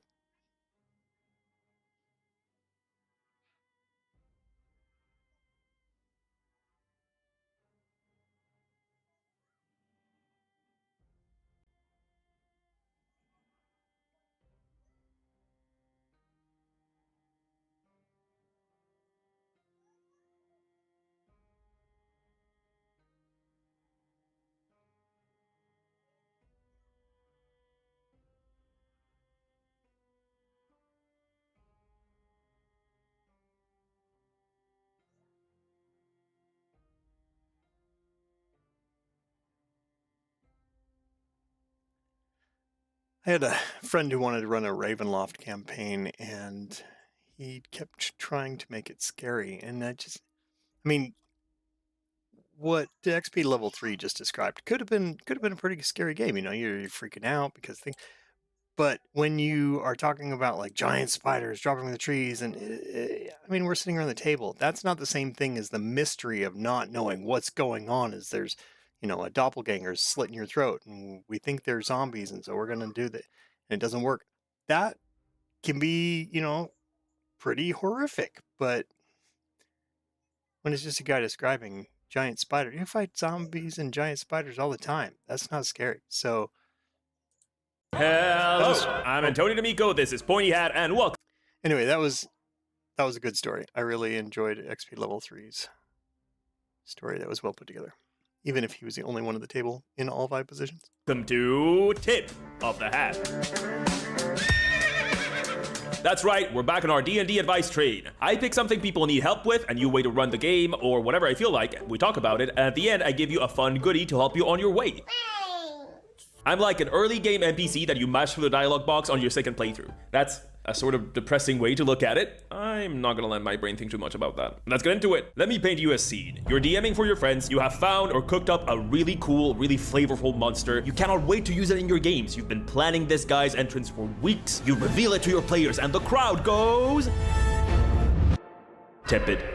They ask you how you are, you just have to say that you're fine. You can picture this guy appearing in front of your players and it being super scary and intimidating in your head, but your players just don't really care. Battle happens, they kill the baddie, and it's on to the next thing. You need help making bad guys actually scary, for threats to feel actually threatening and to give them weight. But how? Let's identify where this problem comes from. D&D is pretty hard to make scary. There are few to no visuals, and I have met few people that are like actually scared of a mini with no context. Sound cues are either not possible or hard to pull off, and it's you on your lonesome describing a weird little guy holding a bread knife to your friends. And that's not the end of the issues. In a game like D&D, monsters get stale fast. Not even accounting for the gremlin demon you have somehow foolishly allowed at your table that spends their time reading through the monster manual to find the monster you're running. Play D&D for a couple of years and you will know most monster manual monsters and their secrets. Learning that a troll heals itself every round until you inflict fire damage is a cool reveal and a neat mechanic once, then it's old hat. The players know what to do. If you have cool players at your table, they might spend 1 or 2 rounds pretending they don't know what to do so as to not metagame, but you know what they're doing, pretending. They don't actually feel scared. They're not confused or feel threatened. They are just being nice and good sports about it. And you don't want that. You want them to feel the threat, the peril, and the sense of accomplishment when they defeat a powerful foe that was scary and threatening. But how do we do that? How do we make our games, and specifically our monsters, scary? Okay, so before I get into the actual nitty-gritty of making monsters scary and setting up adventures with a sense of dread and real stakes, I need to get on my little soapbox and give you some advice about mise en scène, about the art of showmanship. In my experience, few DMs do this, and to me, and players like me, it literally makes all the difference. And this advice is not just for scary games, but for all games. Spend more time setting up the scene. No, not in game, in real life. Want your players to feel invested, want them immersed in the story, want to facilitate roleplay and your players embodying their characters, want a hot body, want a Bugatti, want a Maserati? Well, I can assure you it helps if you put some effort into presentation, so you better get to work. Grab some actually nice looking maps, light some incense, get some candles going, maybe invest in some LED lights that you can use whenever you're playing and change the colors. And by God, make a goddamn playlist that matches the mood of what you're going for. Playing D&D without music sends me up the wall. It's insane how much of a difference a soundtrack makes, at least to me. It's already pretty hard to get into the mind space of I'm a 3-foot-tall goblin that can cast spells with the power of personality because I made a deal with a mystical sugar daddy, and the place you're sitting at looking like a badly lit Quiznos on a Wednesday night does not make it easier. Do you play online? So do I. You can still play music, you can still make whatever VTT you're using look nice. I've used voice changes for weird sounding NPCs. I've invited bots into the voice chat that I've changed the names of when players have been surprised by someone. I've sent actual physical goods and letters to players' addresses. I've requested them to close their blinds and be in darkness, sit down, and get creative about it. Let me know if you want me to do a full video on this because I could go on for hours, but the point I'm trying to make is if you want to run a game and make your players actually scared and invested and threatened, it helps to set up a space that accommodates that. I often hear DMs complain that their players are not invested or ask how they can make people get more into character and roleplay, and I wonder how much a bit of effort when it comes to setting up a scene and sprucing up the environment in which you play could help everyone in this regard. At the very least, lower the lights and put some music. It will make a world of difference, believe me.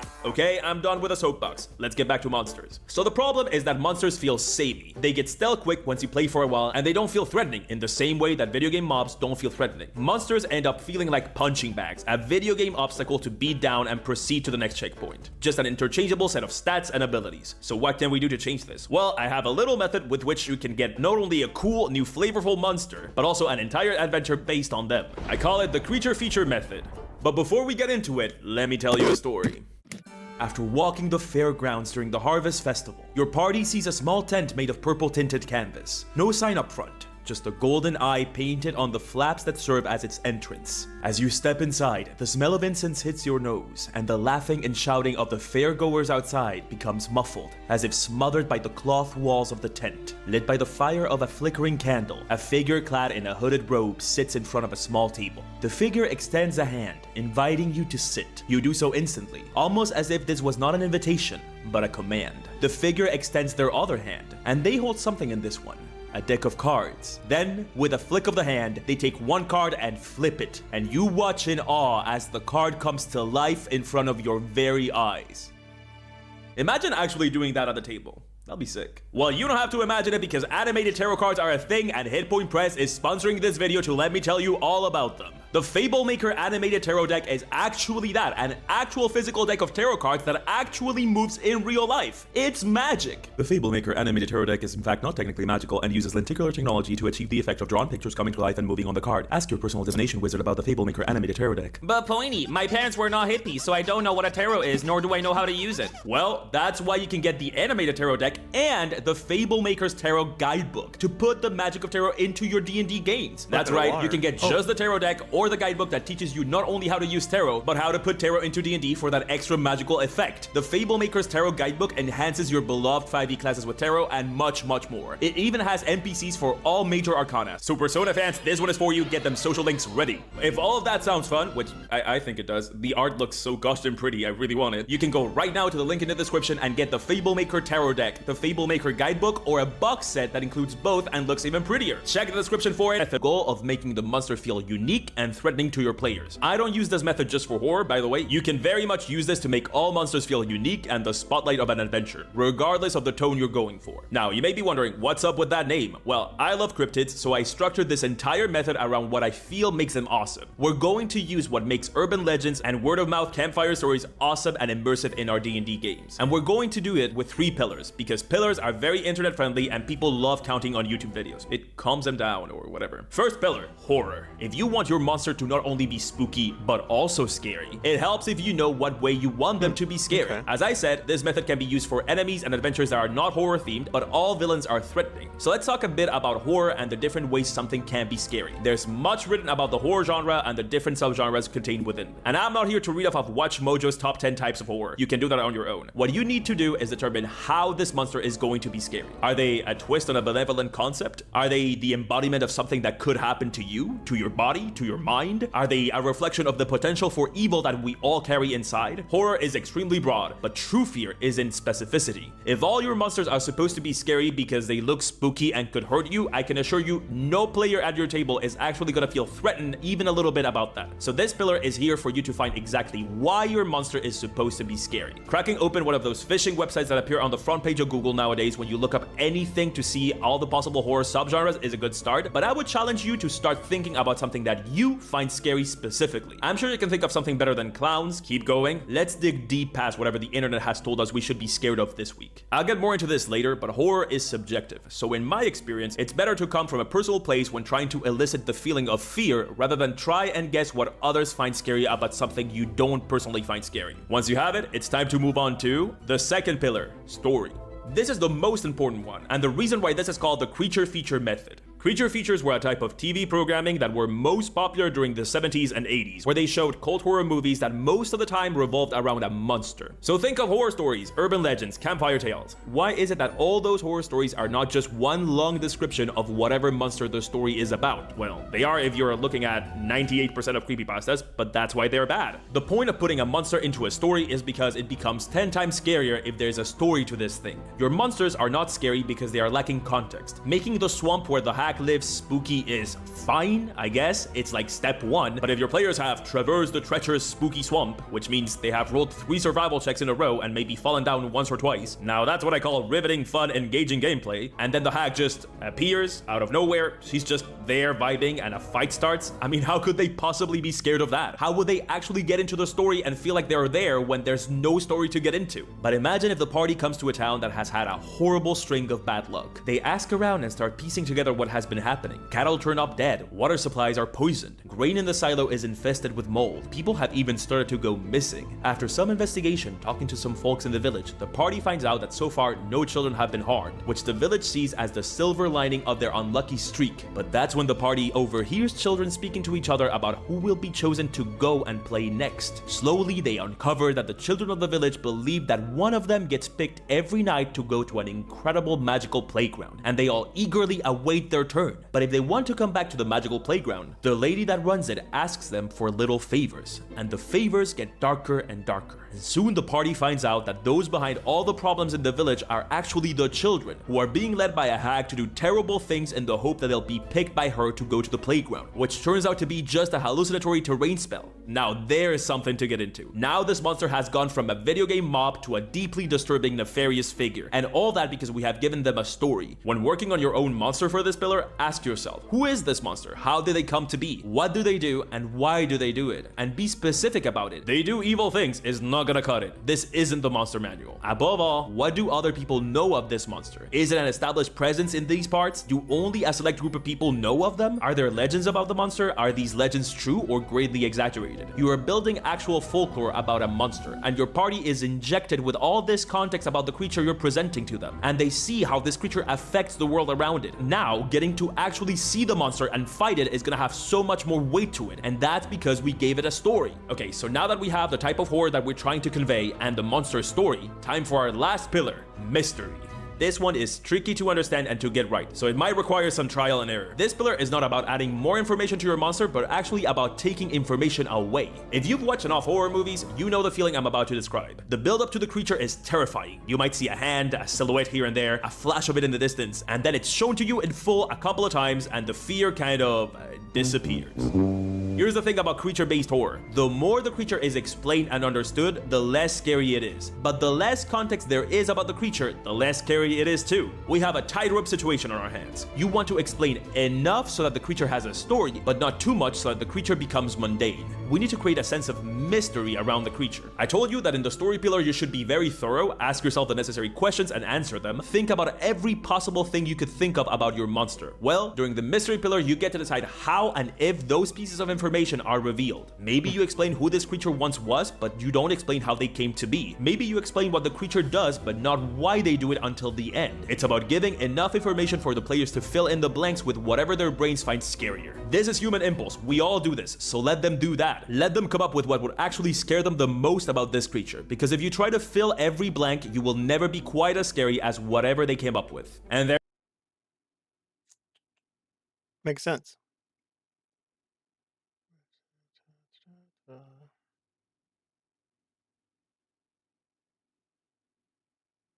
Span a wheel.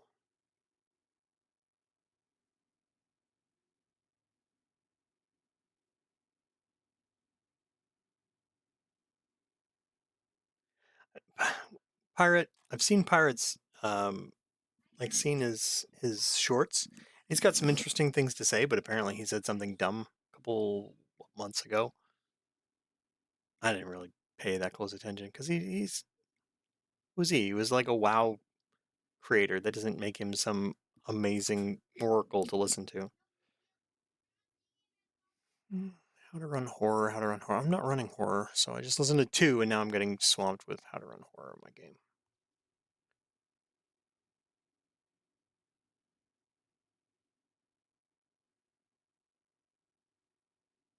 Guy's funny.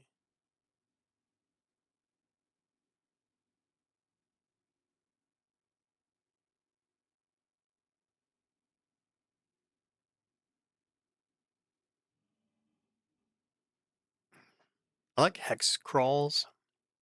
I mean, that's why I'm doing the monstrosity game. It's fun. It's a hex crawl. Actual good D&D travel. Hex crawls are good. They're fun. You can, I mean, and I think that Mystic Arts actually did something on it as well, where I watched that video a week or 2 ago. And it was pretty much a hex crawl, but he had specific rules and how to make it work really well. Yeah. So I watched one of his videos. I recommend, if you're playing, if you're running, take a look at that. If you're playing, send it over to your DM. Okay, let's see what Marco Rubio We in is America saying. have no interest in being polite and orderly caretakers of the West's managed decline. Gentlemen, was it not just maybe a little bit over a week ago? Asmongold explains to his audience why he agrees with Nick Fuentes on his call to stay home in 2026. People are sick and tired of accepting a managed decline through Republicans. And today, Marco Rubio, we have no interest in being polite and orderly caretakers of the West's managed decline. How about that? For 5 centuries, before the end of the Second World War, the West had been expanding. Its missionaries, its pilgrims, its soldiers, its explorers pouring out from its shores to cross oceans, settle new continents, build vast empires extending out across the globe. But in 1945, for the first time since the age of Columbus, it was contracting. Europe was in ruins. Yep. Half of it lived behind an iron curtain, and the rest, remember that, looked like it would soon follow. The great Western empires that entered into terminal decline, accelerated by godless communist revolutions, and by anti-colonial uprisings that would transform the world and drape the red hammer and sickle across vast swaths of the map in the years to come. You know what he's sounding a lot like right now? He's sounding a lot like a president. He is. He's sounding a lot like a president. This is Maybe big. he's trying.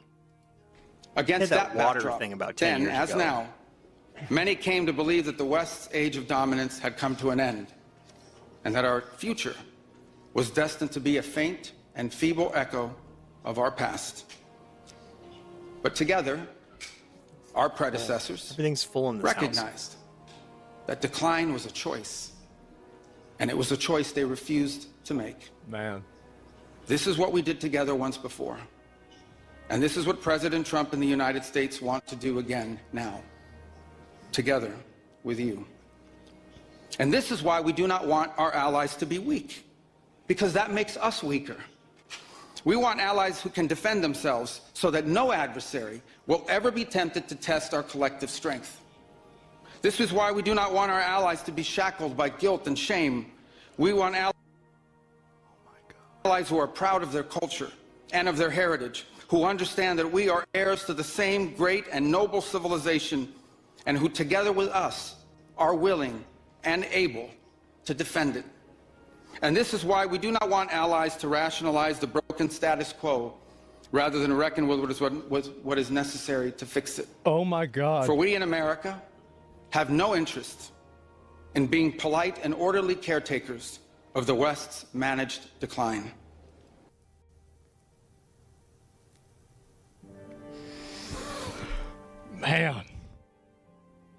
Man, bro, like I'm the power level of this. Yes, bro. Like, look at this. Can you comment on the power level of his tie? Yeah. Good time. He cooked the fuck out of him, dude. This is insane. I love this. Oh my God. Yes, we got like, bro. Inject this into my veins. Like, I want this all the time, man. This is amazing. Yeah, this is good. Marcus Rubius, yes. We do not seek to separate, but to revitalize an old friendship and renew the greatest civilization in human history. What we want is a reinvigorated alliance that recognizes that what has ailed our societies is not just a set of bad policies, but a malaise of hopelessness and complacency. Fucking exact.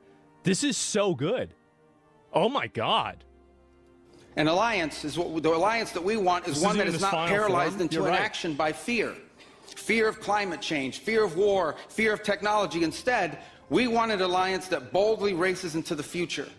And the only fear we have is the fear of the shame of not leaving our nations prouder, stronger, and wealthier for our children. An alliance ready to defend our people, to safeguard our interests, and to preserve the freedom of action that allows us to shape our own destiny. Man. Not one that exists to operate a global welfare state and atone for the purported sins of past generations. Oh my God. This is the shit that I say every day. This is actually the same shit that I always say. Oh my God. This guy's good? Yeah, this is amazing. An alliance that does not allow its power to be outsourced, constrained, or subordinated to systems beyond its control. One that does not depend on others for the critical necessities of its national life. And one that does not maintain the polite pretense that our way of life is just one among many, and that asks for permission before it acts. True. And above all, an alliance What do we got here? based on the recognition that we, the West, have inherited together. What we have inherited together is something that is unique and distinctive and irreplaceable. Because this, after all, is the very foundation of the transatlantic bond. Oh my God. Wow. Man, that's really like, It's amazing. I really like Vans. I hope one of them runs, right? I mean, you get either one of them, I'd be happy, right? But they got to go a lot harder. I could see, I'm going to be real, I could see Marco Rubio being way more extreme than JD Vance. I can easily see that. And so I don't know really which one I'd go with. I'm not sure. But either way, I mean, you could just have both of them run again, right? I mean, who gives a shit? Watch the full speech? Yeah, this is insane, man. And wow. And everyone in the room clap for him. You missed the end. Oh, I don't know if that's it or not. The Vance versus Rubio race begins. Honestly, I think that really they probably will run together or something like that. I'd be kind of surprised if they ran against each other. And I also got to say that it's really good that I think that Trump gives these guys so many opportunities to build themselves up. I think that's really great because obviously it's like right now, I think the Republican Conservative Party has a huge problem with having all of all of the energy is totally concerted around it's totally centered around Donald Trump. Everything is around and, you know, in dealing with Donald Trump. And you need to, like, eventually he's going to retire, right? Eventually he's going to die. And so what happens after that? Well, you've got to have the new guys that come in and they carry it forward. So that's the really good thing, I think, that, you know, he gives JD Vance and Marco Rubio. They can just go on there, just talk about whatever the fuck they want, right? That's it. And so, yeah. And Young Bucks, yeah, you got to have that, right? I mean, you need to. And Trump Chief of Staff Rubio, yeah, 5 terms, baby. You think it's going to be 5 terms? Is that it? Let me see if I can find it. So then, bro, whenever I see right here him saying that same shit, like, I don't know, I don't think they watch me or something like that. I find that to be very unlikely. But like, man, the 2% thing, the fucking managed decline, like everything else, like this is really, I'm feeling good about this, man. I'm feeling really good about this. Let me see if there's any more of this. What Barron does? I don't know. He's generally a little bit, he's a bit young for that, right? I mean, like, so I don't know if that's really true. And we revoked her visa. It's an F1 visa, I believe. We revoked it, and here's why. And I'll say it again. I said it everywhere. Let me be abundantly clear, okay? If you go apply for a visa right now, anywhere in the world, let me just send this message out. If you apply for a visa to enter the United States and be a student, and you tell us that the reason why you're coming to the United States is not just because you want to write op-eds, but because you want to participate in movements that are involved in doing things like vandalizing universities, harassing students, taking over buildings, creating a ruckus, we're not going to give you a visa. That's right. If you lie to us and get a visa and then enter the United States and with that visa participate in that sort of activity, get them out. We're going to take away your visa. That's right. And once you've lost your visa, should be lucky we're not putting you in jail. You're no longer legally in the United States, and we have a right, like every country in the world has a right, to remove you from our country. Get you out. So it's just that simple.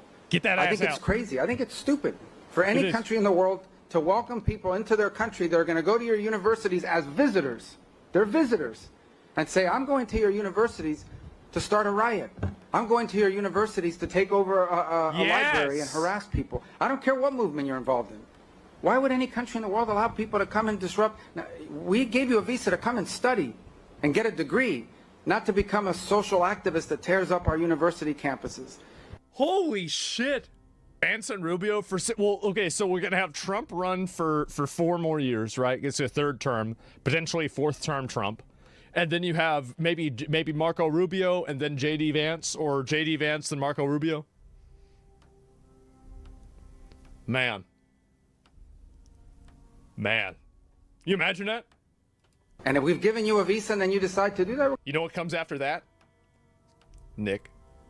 We're going to take it away. I encourage every country to do that, by the way, because I think it's crazy to invite students into your country that are coming onto your campus and destabilizing it. We're just not going to have it. So we'll revoke your visa, and once your visa is revoked, you're illegally in the country and you have to leave. Every country in the world has a right to decide who comes in as a visitor and who doesn't. If you invite me into your home because you say, I want to come to your house for dinner, and I go to your house and I start putting mud on your couch and spray paint in your kitchen, I bet you're going to kick me out. Exactly. Well, we're going to do the same thing if you come into the United States as a visitor. Turn it into a shithole. You're going back to the shithole you came from. And create a ruckus for us. We don't want it. We don't want it in our country. Go back and do it in your country. But you're not going to do it in our country. 100% man. And all use illegal aliens, their point of view, remember that? From a native's point of view? Yeah, but here's the thing, right? Is everybody says, like, oh, well, you know, everybody, you know, like, look at, like, well, you have to let everybody in. Look at the Native Americans. They let everybody in. Yeah, what happened to them? They're all dead. They're all dead. They're living on reservations. Their country got totally colonized. I mean, really, like, I don't want to end up like that. I mean, fuck, I think that's the best example to say, yeah, look at this. I don't want that to be me. Like, holy shit.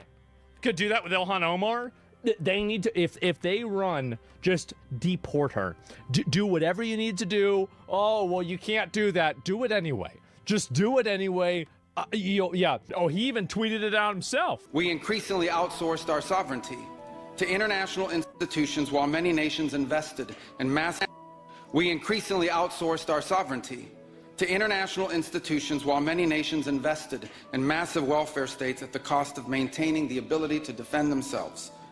This, even as other countries have invested in the most rapid military buildup in all of human history and have not hesitated to use hard power to pursue their own interests. To appease a climate cult, we have imposed energy policies on ourselves that are impoverishing our people, even as our competitors exploit oil and coal and natural gas and anything else, not just to power. Just say China.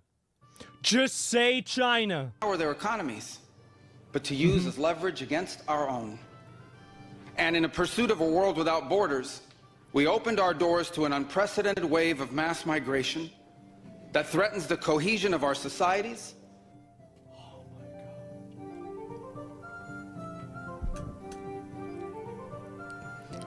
If they keep going at this pace, remigration is going to be on 2028's presidential election.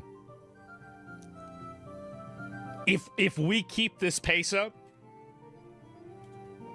oh my God. This has all happened in 1 year. Get them out? Oh, what's remigration? Sending all the immigrants that waste our fucking money and don't do shit, sending them back to where they came from? That's what I want to do. It's not enough to me to cut the benefits. Gotta send them back. The continuity of our culture, yep, and the future of our people. We made these mistakes together. And now, together, we owe it to our people to face those facts and to move forward, to rebuild.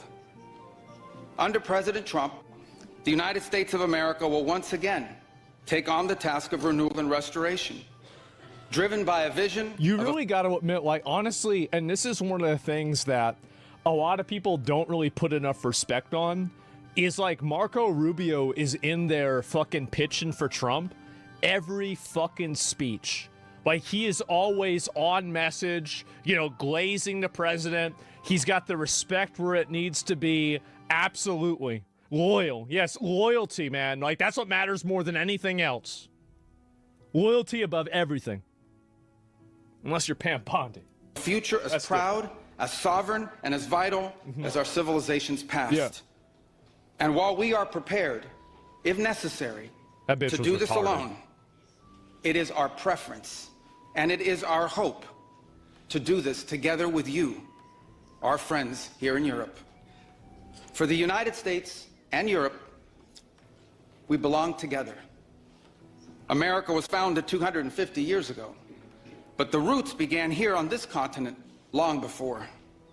The men who settled and built the nation of my birth arrived on our shores carrying the memories and the traditions and the Christian faith of their ancestors as a sacred inheritance, an unbreakable link between the old world and the new. Oh my God. We are part of one civilization, Western civilization. We are bound to one another by the deepest bonds that nations could share, forged by centuries of shared history, Christian faith, culture, heritage, language, ancestry. This is nutty. And the sacrifices our forefathers made together for the common civilization to which we have fallen heir. And so this is why we Americans may sometimes come off as a little direct and urgent. in our council. This is why President Trump demands seriousness and reciprocity from our friends here in Europe. The reason why, my friends, is because we care deeply. We care deeply about your future and ours. And if at times we disagree, our disagreements come from our profound sense of concern about a Europe with which we are connected, not just economically, not just militarily. We are connected spiritually, and we are connected culturally. We want Europe to be strong. We believe that Europe must survive. Because the two great wars of the last century serve for us speaker? as Yeah, history's constant reminder. He really is. That ultimately, our destiny is and will always be intertwined with yours. Because we know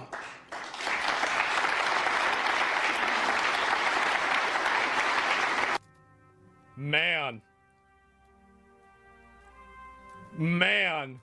Bro, like, they're clapping before he's even done.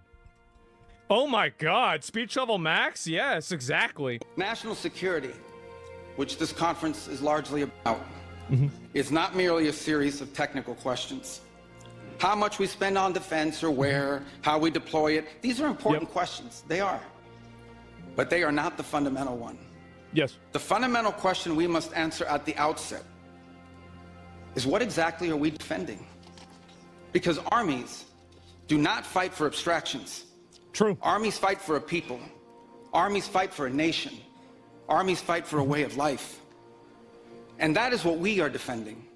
A great civilization that has every reason This is one of the big problems I think Europe is going to have pretty soon, especially if the Ukraine war continues or if there are any other issues, is that I think that you're going to have a really, really hard time motivating a bunch of young men to go out there and fight wars and die for a country that's being overrun by illegals that want to remove and change the country completely. Sound to land of video, I think it should be fine.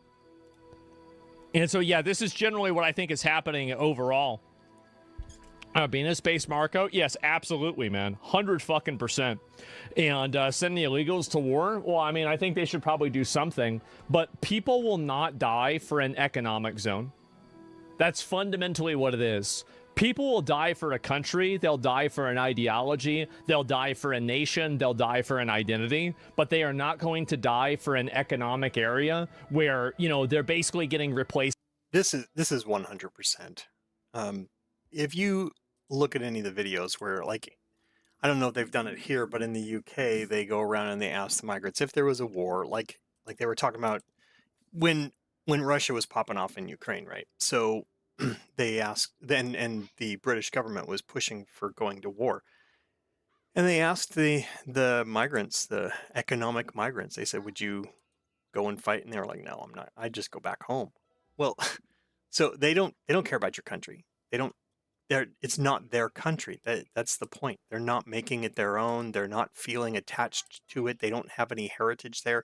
Their heritage is in Pakistan or Bangladesh or India or whatever, wherever they came from. And it wouldn't be any difference if they were white people. You know, if there was, let's say, Polish that were in Britain and Britain's going to war. Well, they're Polish. If they're going to go to war, they're going to want to go to war for Poland, not for Britain. You know, this is 100%. They don't see it as their country. They see it as their economic zone. Okay, he needs a smoke. I don't know if the smoking attracts zombies or not, but it at least calms his nerves. But I need to find more zombies because I'm getting low on smokes. Down to half a pack, you know? Anyway. By foreigners, and they can't complain about it or it's illegal. Die for a bunch of pedos in power? Yes, definitely. There's no magic soil.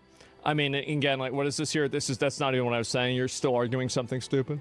But anyway, people don't hear him. I know. Now they're being patriotic because they want you to die for Israel. Absolutely. 100%. No one wants to die for Israel's public image. Yeah, the entire speech is 15 minutes. Maybe I should just watch this. I'm ready. that the fate of Europe will never be irrelevant to our own. National security, which this conference is largely about, is not merely a series of technical questions. How much we spend on defense or where, how we deploy it, these are important questions. They are. But they are not the fundamental one. The fundamental question we must answer at the outset is, what exactly are we defending? Because armies do not fight for abstractions. So he started it out with this. Armies fight for a nation. Man. Armies fight for a way of life. And that is what we are defending. A great civilization that has every reason to be proud of its history. That's a working car. Confident of its future. That's a working car, the station wagon over there. It's in good condition. It's like 78%, whereas this one just looks beat up. I want to check it, but oh, maybe I don't have any auto mechanics at all to be able to even investigate this car. Wish this was a little cleaner. But the station wagon is in decent condition, and so that's why I was looking at it. And aims to always be the master of its own economic and political destiny. It was here, in Europe, where the ideas that planted the seeds of liberty that changed the world were born. It was here, in Europe, where which gave the world the rule of law, the universities, and the scientific revolution. It was this continent that produced the genius of Mozart and Beethoven, of Dante and Shakespeare, of Michelangelo and Da Vinci, of the Beatles and the Rolling Stones. True. And this is the place where the vaulted ceilings of the Sistine Chapel and the towering spires of the great cathedral in Cologne, they testify not just to the greatness of our past or to a faith in God that inspired these marvels. They foreshadow the wonders that await us in our future. But only if we are unapologetic in our heritage and proud of this common inheritance can we together begin the work of envisioning and shaping our economic and our political future. Deindustrialization was not inevitable. It was a conscious policy choice, a decades-long economic undertaking that stripped our nations of their wealth, of their productive capacity, and of their independence. And the loss of our supply chain sovereignty was not a function of a prosperous and healthy system of global trade. It was foolish. It was a foolish but voluntary transformation of our economy that left us dependent on others for our needs and dangerously vulnerable to crisis. Mass migration isn't some fringe concern of little consequence. It was and continues to be a crisis which is transforming and destabilizing societies all across the West. Together, we can reindustrialize our economies and rebuild our capacity to defend our people. But the work of this new alliance should not be focused just on military cooperation and reclaiming the industries of the past. Well, they have to be ideologically aligned, and Europe should be ideologically aligned with America. But the problem is that Europe is too focused on trying to protect criticism of migrant rape gangs than caring about freedom of speech or any sort of free discourse. That's the issue. That's the problem. It should also be focused on together advancing our mutual interests in new frontiers, unshackling our ingenuity, our creativity, and the dynamic spirit to build a new Western century. It's disgusting. Commercial space travel and cutting-edge artificial intelligence, industrial automation and flex manufacturing, creating a Western supply chain for critical minerals not vulnerable to extortion from other powers, like Russia, and a unified effort to compete for market share in the economies of the global South. Together, we can not only take back control of our own industries and supply chains, we can prosper in the areas that will define the 21st century. So didn't Germany get rid of all their nuclear power plants?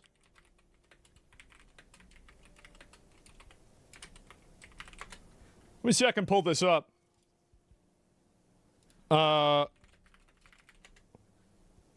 Where is it here if I can find it? Yeah, I mean, you look at this, right? Electricity generation from nuclear energy in Germany. Like, they totally went back on it. Yeah, they did. And now they're out there trying to pay Russia. But we must also gain control of our national borders. Clean energy. Controlling who and how many people enter our countries. This is not an expression of xenophobia. Absolutely. It is not hate. Yes. It is a fundamental act of national sovereignty. And the failure to do so is not just an abdication of one of our most So he basic just went out duties there and he owed to called him our out. people.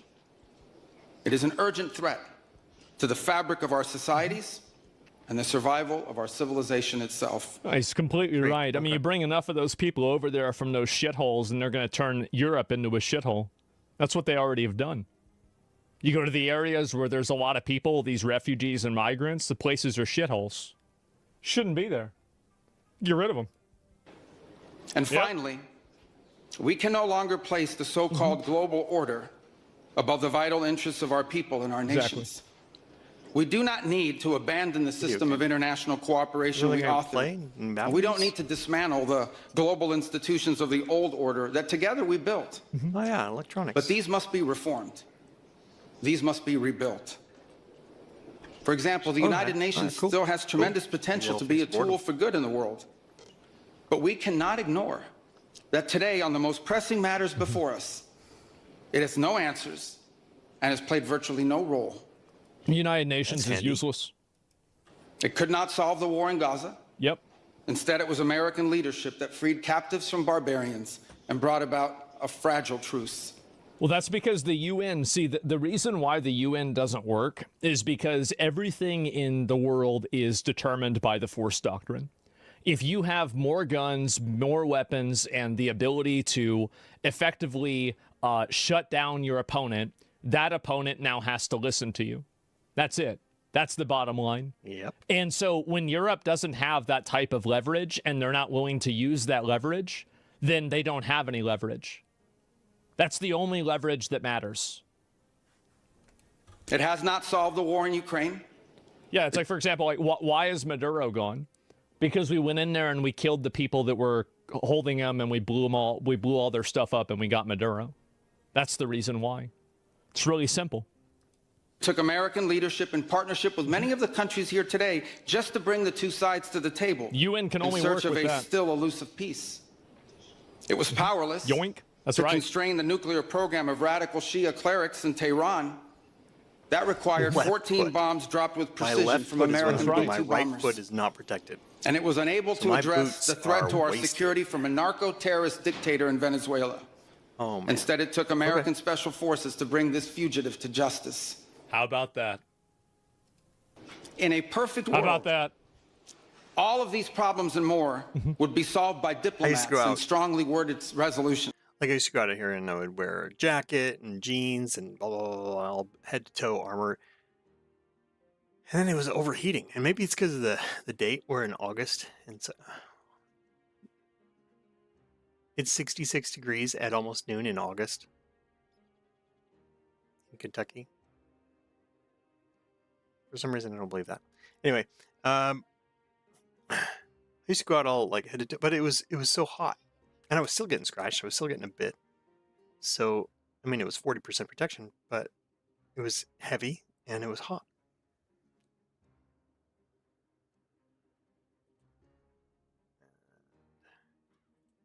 I need to put some of this stuff.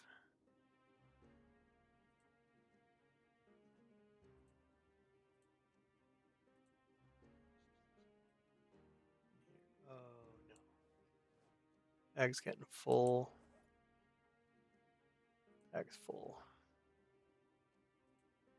Well, dang it. Anyway. It doesn't work that way. That's not the way anything works. But we do not live in a perfect world.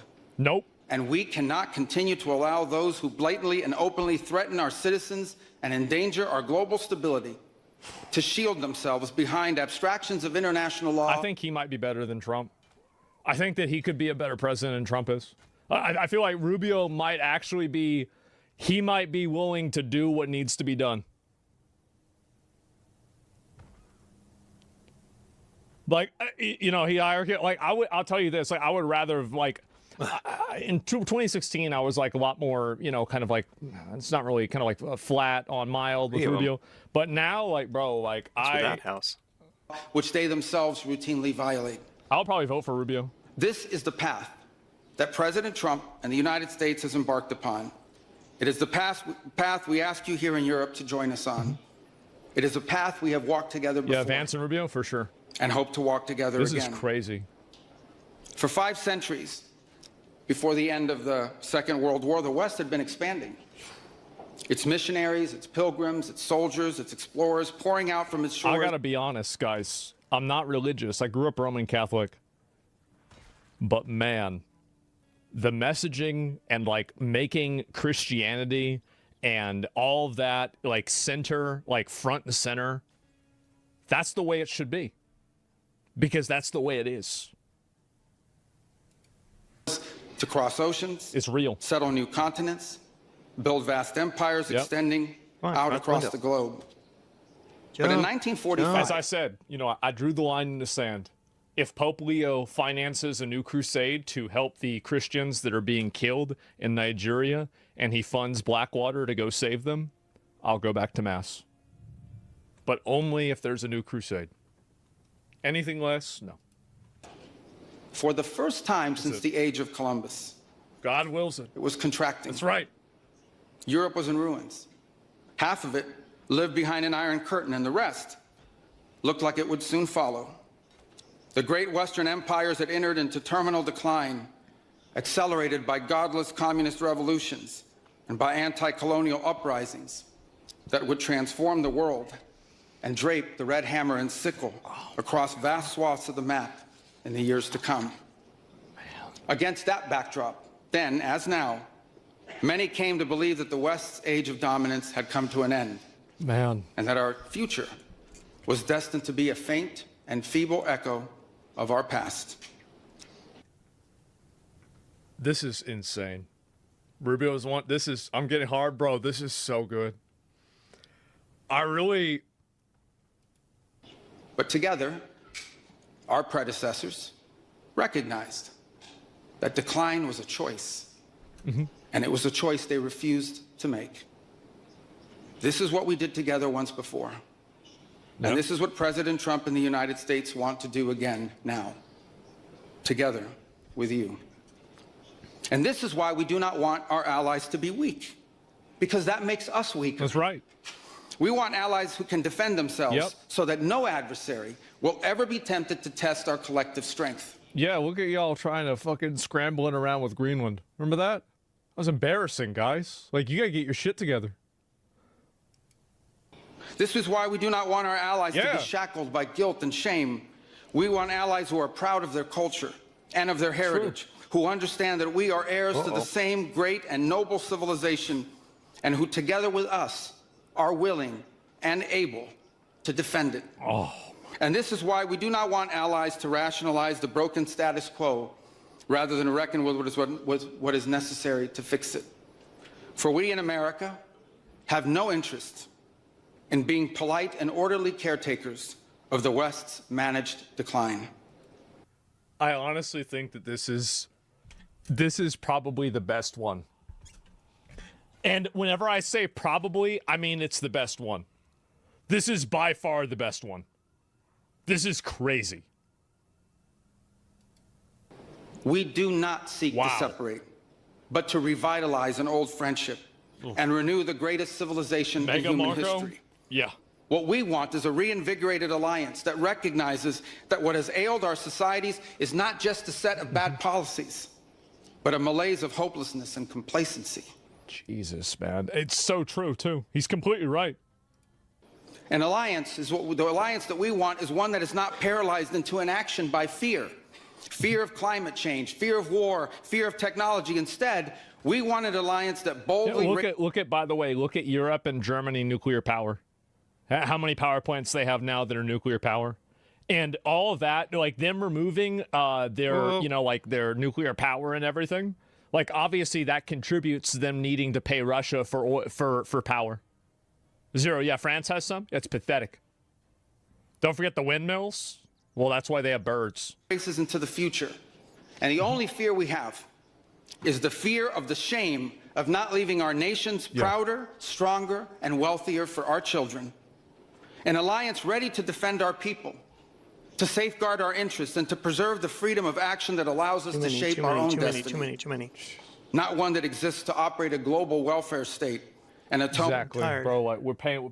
Like every time you ever hear like Donald Trump cuts funding for like Al Qaeda sex transitions, and you're like, man, what the fuck were we doing over there? But you know what I mean? Like, really, what are we doing giving them a bunch of fucking money? For the purported sins of past generations. An alliance that does not allow its power to be outsourced, constrained, or subordinated to systems beyond its control. One that does not depend on others for the critical necessities of its national life. And one that does not maintain the polite pretense that our way of life is just one among many, and that asks for permission before it acts. That's right. You do whatever the fuck you want. I kind of would have above all, expected an alliance. that alarm that went off. I kind of would have expected the fact that there is no power. Why are there still alarms? Power system went out. There's no power. It's been a few days. I mean, at least I don't know how long the game's. It's a perpetual server. I don't know if it pauses when nobody's online. But I mean, it's been a while. I played for I think 3 days today, and David, Vivamos and Ali were playing this morning. I don't know how long they were playing this morning, a couple hours, so several days again.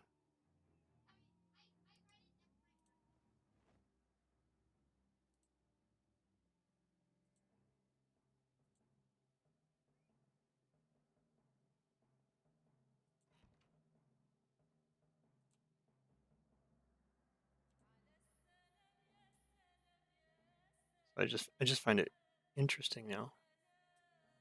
Yeah, we're doing water collection. Oh, dang it. Full.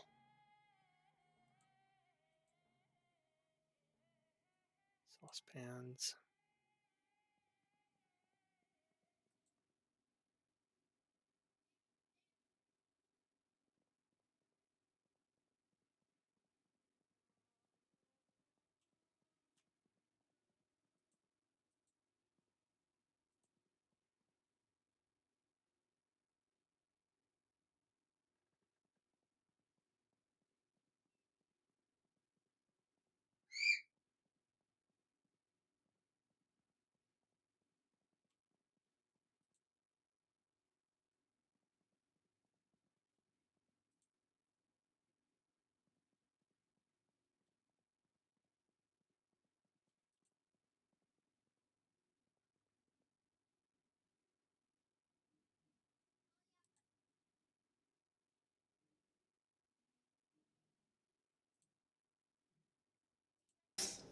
Based on the recognition that we, the West, have inherited together, what we have inherited together is something that is unique and distinctive and irreplaceable.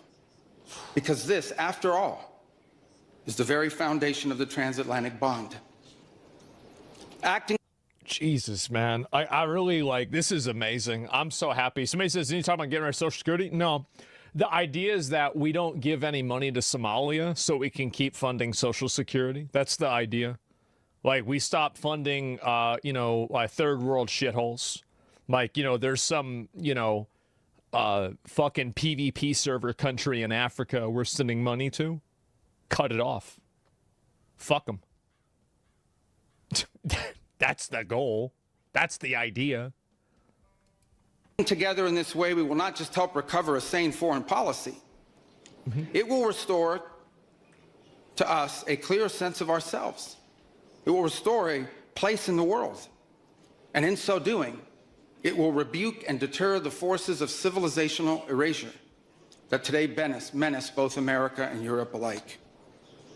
So in a time of headlines heralding the end of the transatlantic era, I'm loving let this. it be known and clear to all that this is neither our goal nor our wish.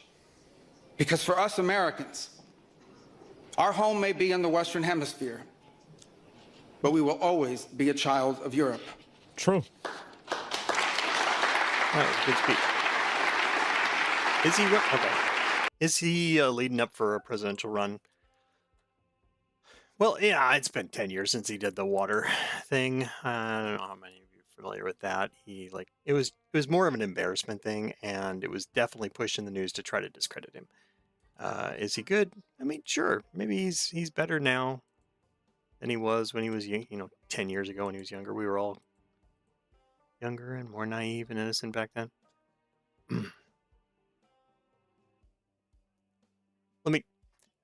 So what I don't want to see is another freaking neocon, another just Republican who's going to be a Republican and is going to do the same Republican crap, which is nothing, which is make, tons and tons of promises without any delivery.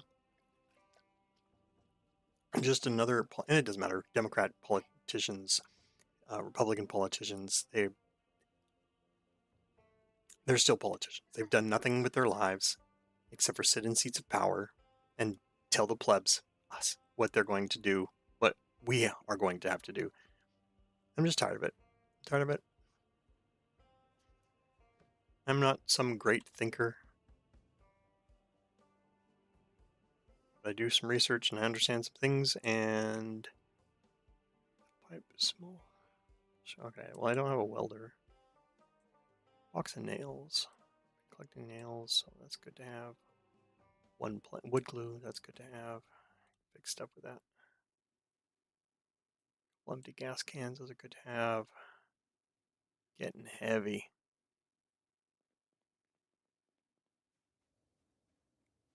Better go back. Anyway, that was a good one. Gamers 1. Right behind our house.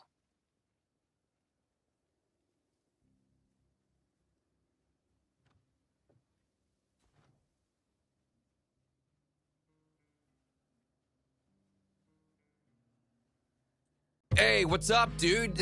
Goth chicks, am I right? Yeah, they're the worst. Provably, actually. Their behavior is unbelievable. You know, I've said this on stream, by the way, watch my stream. But in the face of minor criticism, if their immediate reaction is to blow up at you, it's because they very rarely ever get questioned, and that's not a good way to live your life. This authoritative, how dare you question me? Why? What are you hiding? So we're gonna be reacting to some more goth girls today, I guess. We're gonna see what happens. Oh, so you're gonna search goth girls on Instagram Reels, Jake? No, I'm not. I'm actually just gonna type in goth. Because goth subculture is a matriarchy at the moment, and we know this. And because it's become a matriarchy, it's then also inherently become a leftist, liberal, extremist haven. And if you're a man who wants to thrive inside this subculture, then you'll say everything these b****s want to hear. Isn't that right? Pedro Pascal, motherfucker. Not me, though. I'm a good old-fashioned rebel. A punk, if you will. I don't like to listen to what these screeching hoppies insist on what I should be doing and saying and acting and believing and supporting. What's been the worst thing somebody said to you for being a goth? Honestly, the worst thing someone can say to you for being a goth is nothing. If I don't get a comment when I'm on the street, I haven't done my job well enough. I'm not scaring enough people. Did you get one today? Oh, you did get one today. I was just with you when you got one. Yeah. I think someone threw something on me in the street, so I did my job. Yeah. Damn. We got a based goth right here. It's 100%. It's 100% true. If you're not being acknowledged for your gothness, either positively or negatively, your fit just ain't as good as you think it is.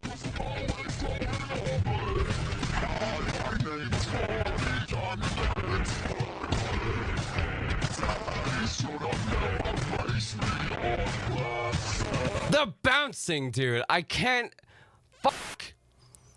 The bouncing, this is unforgivable. And it says appreciation for goth girls, but they're listening to emo stuff. Hashtag goth girls the first hashtag. Shit.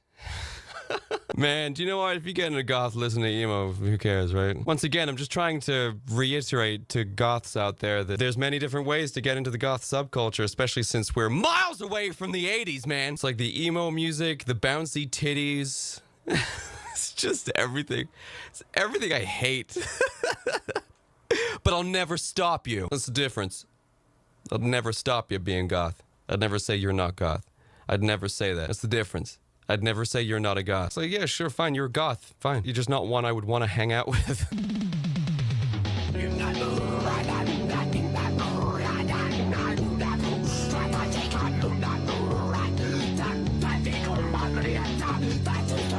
the fuck is this music?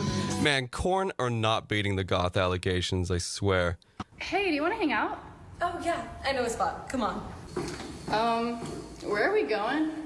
You'll see. So you want to share life stories now? So do you like the spot? That's fine. I have another one. You like the view? It's pretty high up. Yeah. I know.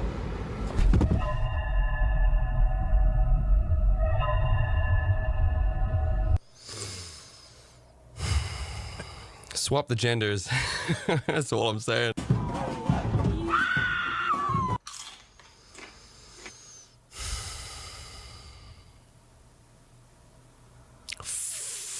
White liberal women, man. Oh my god.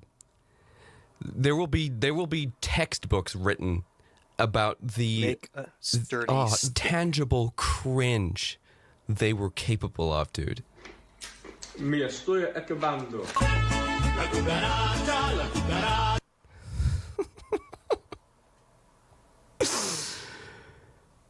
Just a white gal overwhelmed by the power of Polynesian. Fuck off, Becky. I bet she slept so well that night. I'm such a good person. I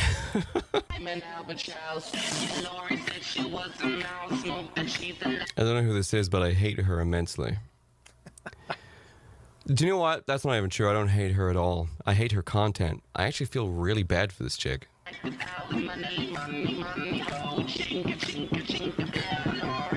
Yeah. Yeah, this is a damaged individual. You know what? It's to the point where I feel really bad even watching this content. It's like watching a crackhead on the street scratching themselves, coming up to you for like, hey man, can I have $5? It's like, you know, this $5 is not going to be for sandwiches. You know, they're not going to stop. You know something really bad happened to them to get them into this situation, and now they can't get themselves out. And no matter how far away they get from where they are right now, they do tend to just end up back there again because they just don't know anything else. There needs to be like a charity, like help aging OnlyFans girls, like 2070. Help aging OnlyFans girls. You know, it's like a woman, like an actress standing there, like from movies, like an actress from movies. And she's standing there and she's like, back in 2020, many young women, and they're going to be like, it wasn't even their fault. They were like coerced into doing it, right? It's like the complete lack of accountability. It's like many young women were tricked into making OnlyFans, exchanging their youth and their bodies for monetary gain. But by 2040, we all came to realize, weirdly, without listening to a single voice of reason at the time, that a woman's looks never stick around long enough to be appealing in the sex industry. And now all these women are homeless and they have no money because they have no careers or skills or prospects or qualifications. So we put together the Help a Hoe Foundation. For only $2 a month, you too can sponsor an OnlyFans chick. An aging OnlyFans chick. Due to the anti-natalism that was present in the liberal movement in the 2020s, none of these girls have any children to look after them and put them in care homes, so they're on the streets. I remember it's not their fault. It's gonna happen, man. It's gonna there's gonna be this shit.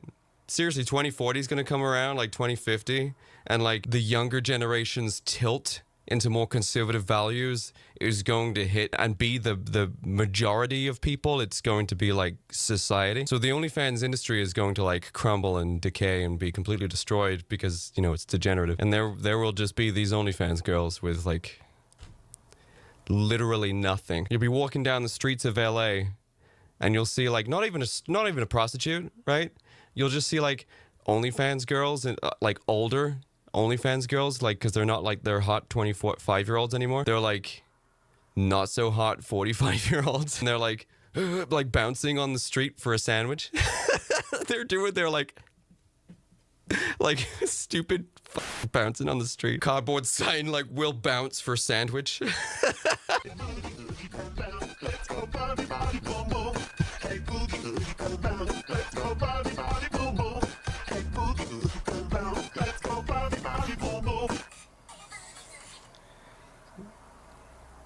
You know what's interesting? It's interesting because I feel like we're seeing what happens whenever this kind of attitude is presented by men as well. Women are allowed to be as openly sexual as they want, and you can't say anything about that because of the outlawing of the word slut. You can't say that. You can't call a woman that anymore because it's derogatory, and it's like, yes, that's the point. And men can't sexualize themselves, and I can prove that because that's being perpetuated in the VTuber community. See, in the VTuber community, there's a bunch of really sexually explicit female VTubers that talk about suck dick and fucking and boobies and sexual innuendo and like showing their ass, all in a predatory attempt to garner and enthrall a male audience, regardless of age. It's funny how that's never brought up, isn't it? It's like, oh, they're just all sweaty, horny 14-year-old boys. It's like, yeah, we're not calling out why that's really bad that they're underage and you're sexualizing yourselves in front of them, ladies. God, it must be so nice to live under that double standard, right? It's hugely beneficial for yourself. But you see, whenever a male VTuber presents himself as sexual to straight women, there is almost always, several times per year, there's a witch hunt that goes on for these male VTubers for being sexual with a female audience. Because there might be an underage girl in there. You're a groomer and a It's like, I'm sorry. These men are merely just literally holding a mirror up to how you act on the internet. And no one calls you out on this shit. What I'm trying to say is it's equally bad to sexualize yourself in front of 14-year-old boys and 14-year-old girls. I'm using this age just arbitrarily here. This whole one rule for thee and another rule for me is just... This is, again, one of the imbalances of power, a construct that's been created to benefit a specific type of person and not benefit another type of person. We know who these types of people are. I see it every year, man, on Twitter, men just being attacked for being sexual with their audience the same way women do. But only men are being attacked for it, and they're groomers. And it's like, oh, I'm sorry, ladies, we're just playing by the same rules that you're playing by. Oh, it's not about equality? It's not equal? It's not equal? It's not equal the way we're treated? So I'm sorry, ladies, but if you want to attack a man for being sexual on the internet, then you're going to have to accept the responsibility back, right? Whenever you're bouncing your titties, your big, stupid, inflatable titties, mesmerizing and enthralling an audience of young men who pay your bills, ironically. Still relying on men here. We get to call you out too and just be like, hey, maybe that's not cool. So which one is it? Which one do you want? Goth wife. Everyone wants a goth wife until you realize that they only look like queens of the night 10% of the time, while the rest of the time is spent lurking around in Halloween-themed pajamas and hissing until they get snacks. I still want one. I can guarantee you, fellas, you do not want a goth wife who just sits around all day doing jack shit, looking beat, scrolling the internet and consuming every single snack you bring her. I've been down that life, bro. It never changes. Day in, day out. Eating snacks, doing jack shit. It gets old. It gets real old. Hell, maybe it's fun for a year or two in your 20s, I guess, if she's hot enough. They usually never are. When you become a man and you want a woman, she's not gonna be that woman, bro. No, she'll be lying on her fat ass, inhaling bags upon bags of fast food while doom scrolling the internet non-stop. And you know who... In order to repair my revolver, I need a revolver. And there's a 5% chance of success. Maybe that's because I am not a gunsmith. Is there a gunsmith on here? Metalworking, maybe?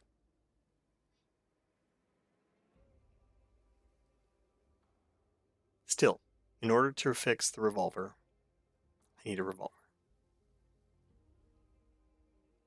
We've gone back to Fallout 3. Okay, well, I've been streaming for a couple hours now, and I'm sure that there's some dinner that needs to be... It's 7 o'clock, so I think I'm going to end it there. That's a good place. I did a lot of crafting today. Got my carpentry up 2.5, almost 3 spots by tearing apart a couple of houses. And well, that's interesting. Ellie's corpse is gone. I don't know if it got up and walked out. Doubt it. Or just decayed. took all of her junk with her, so that probably wasn't the best. Anyway, I'm going to end it there. So thank you very much. I need to put an end card. I don't have an end card. My name is Sully. You can follow me on Soul Existence 1 on Twitter. I don't really post a lot. I retweet a bunch of stuff on Twitter. Follow a bunch of people though, and play games by myself or with my brother-in-law Vivamos, David. We've been watching some videos lately, like watching Jake here and Asmongold, just some stuff to pass the time. Because what commentary am I going to make on my game? You can see me playing it. Project Zomboid, it's fun. You should pick it up if you don't already have it. Play along with me, and play more games.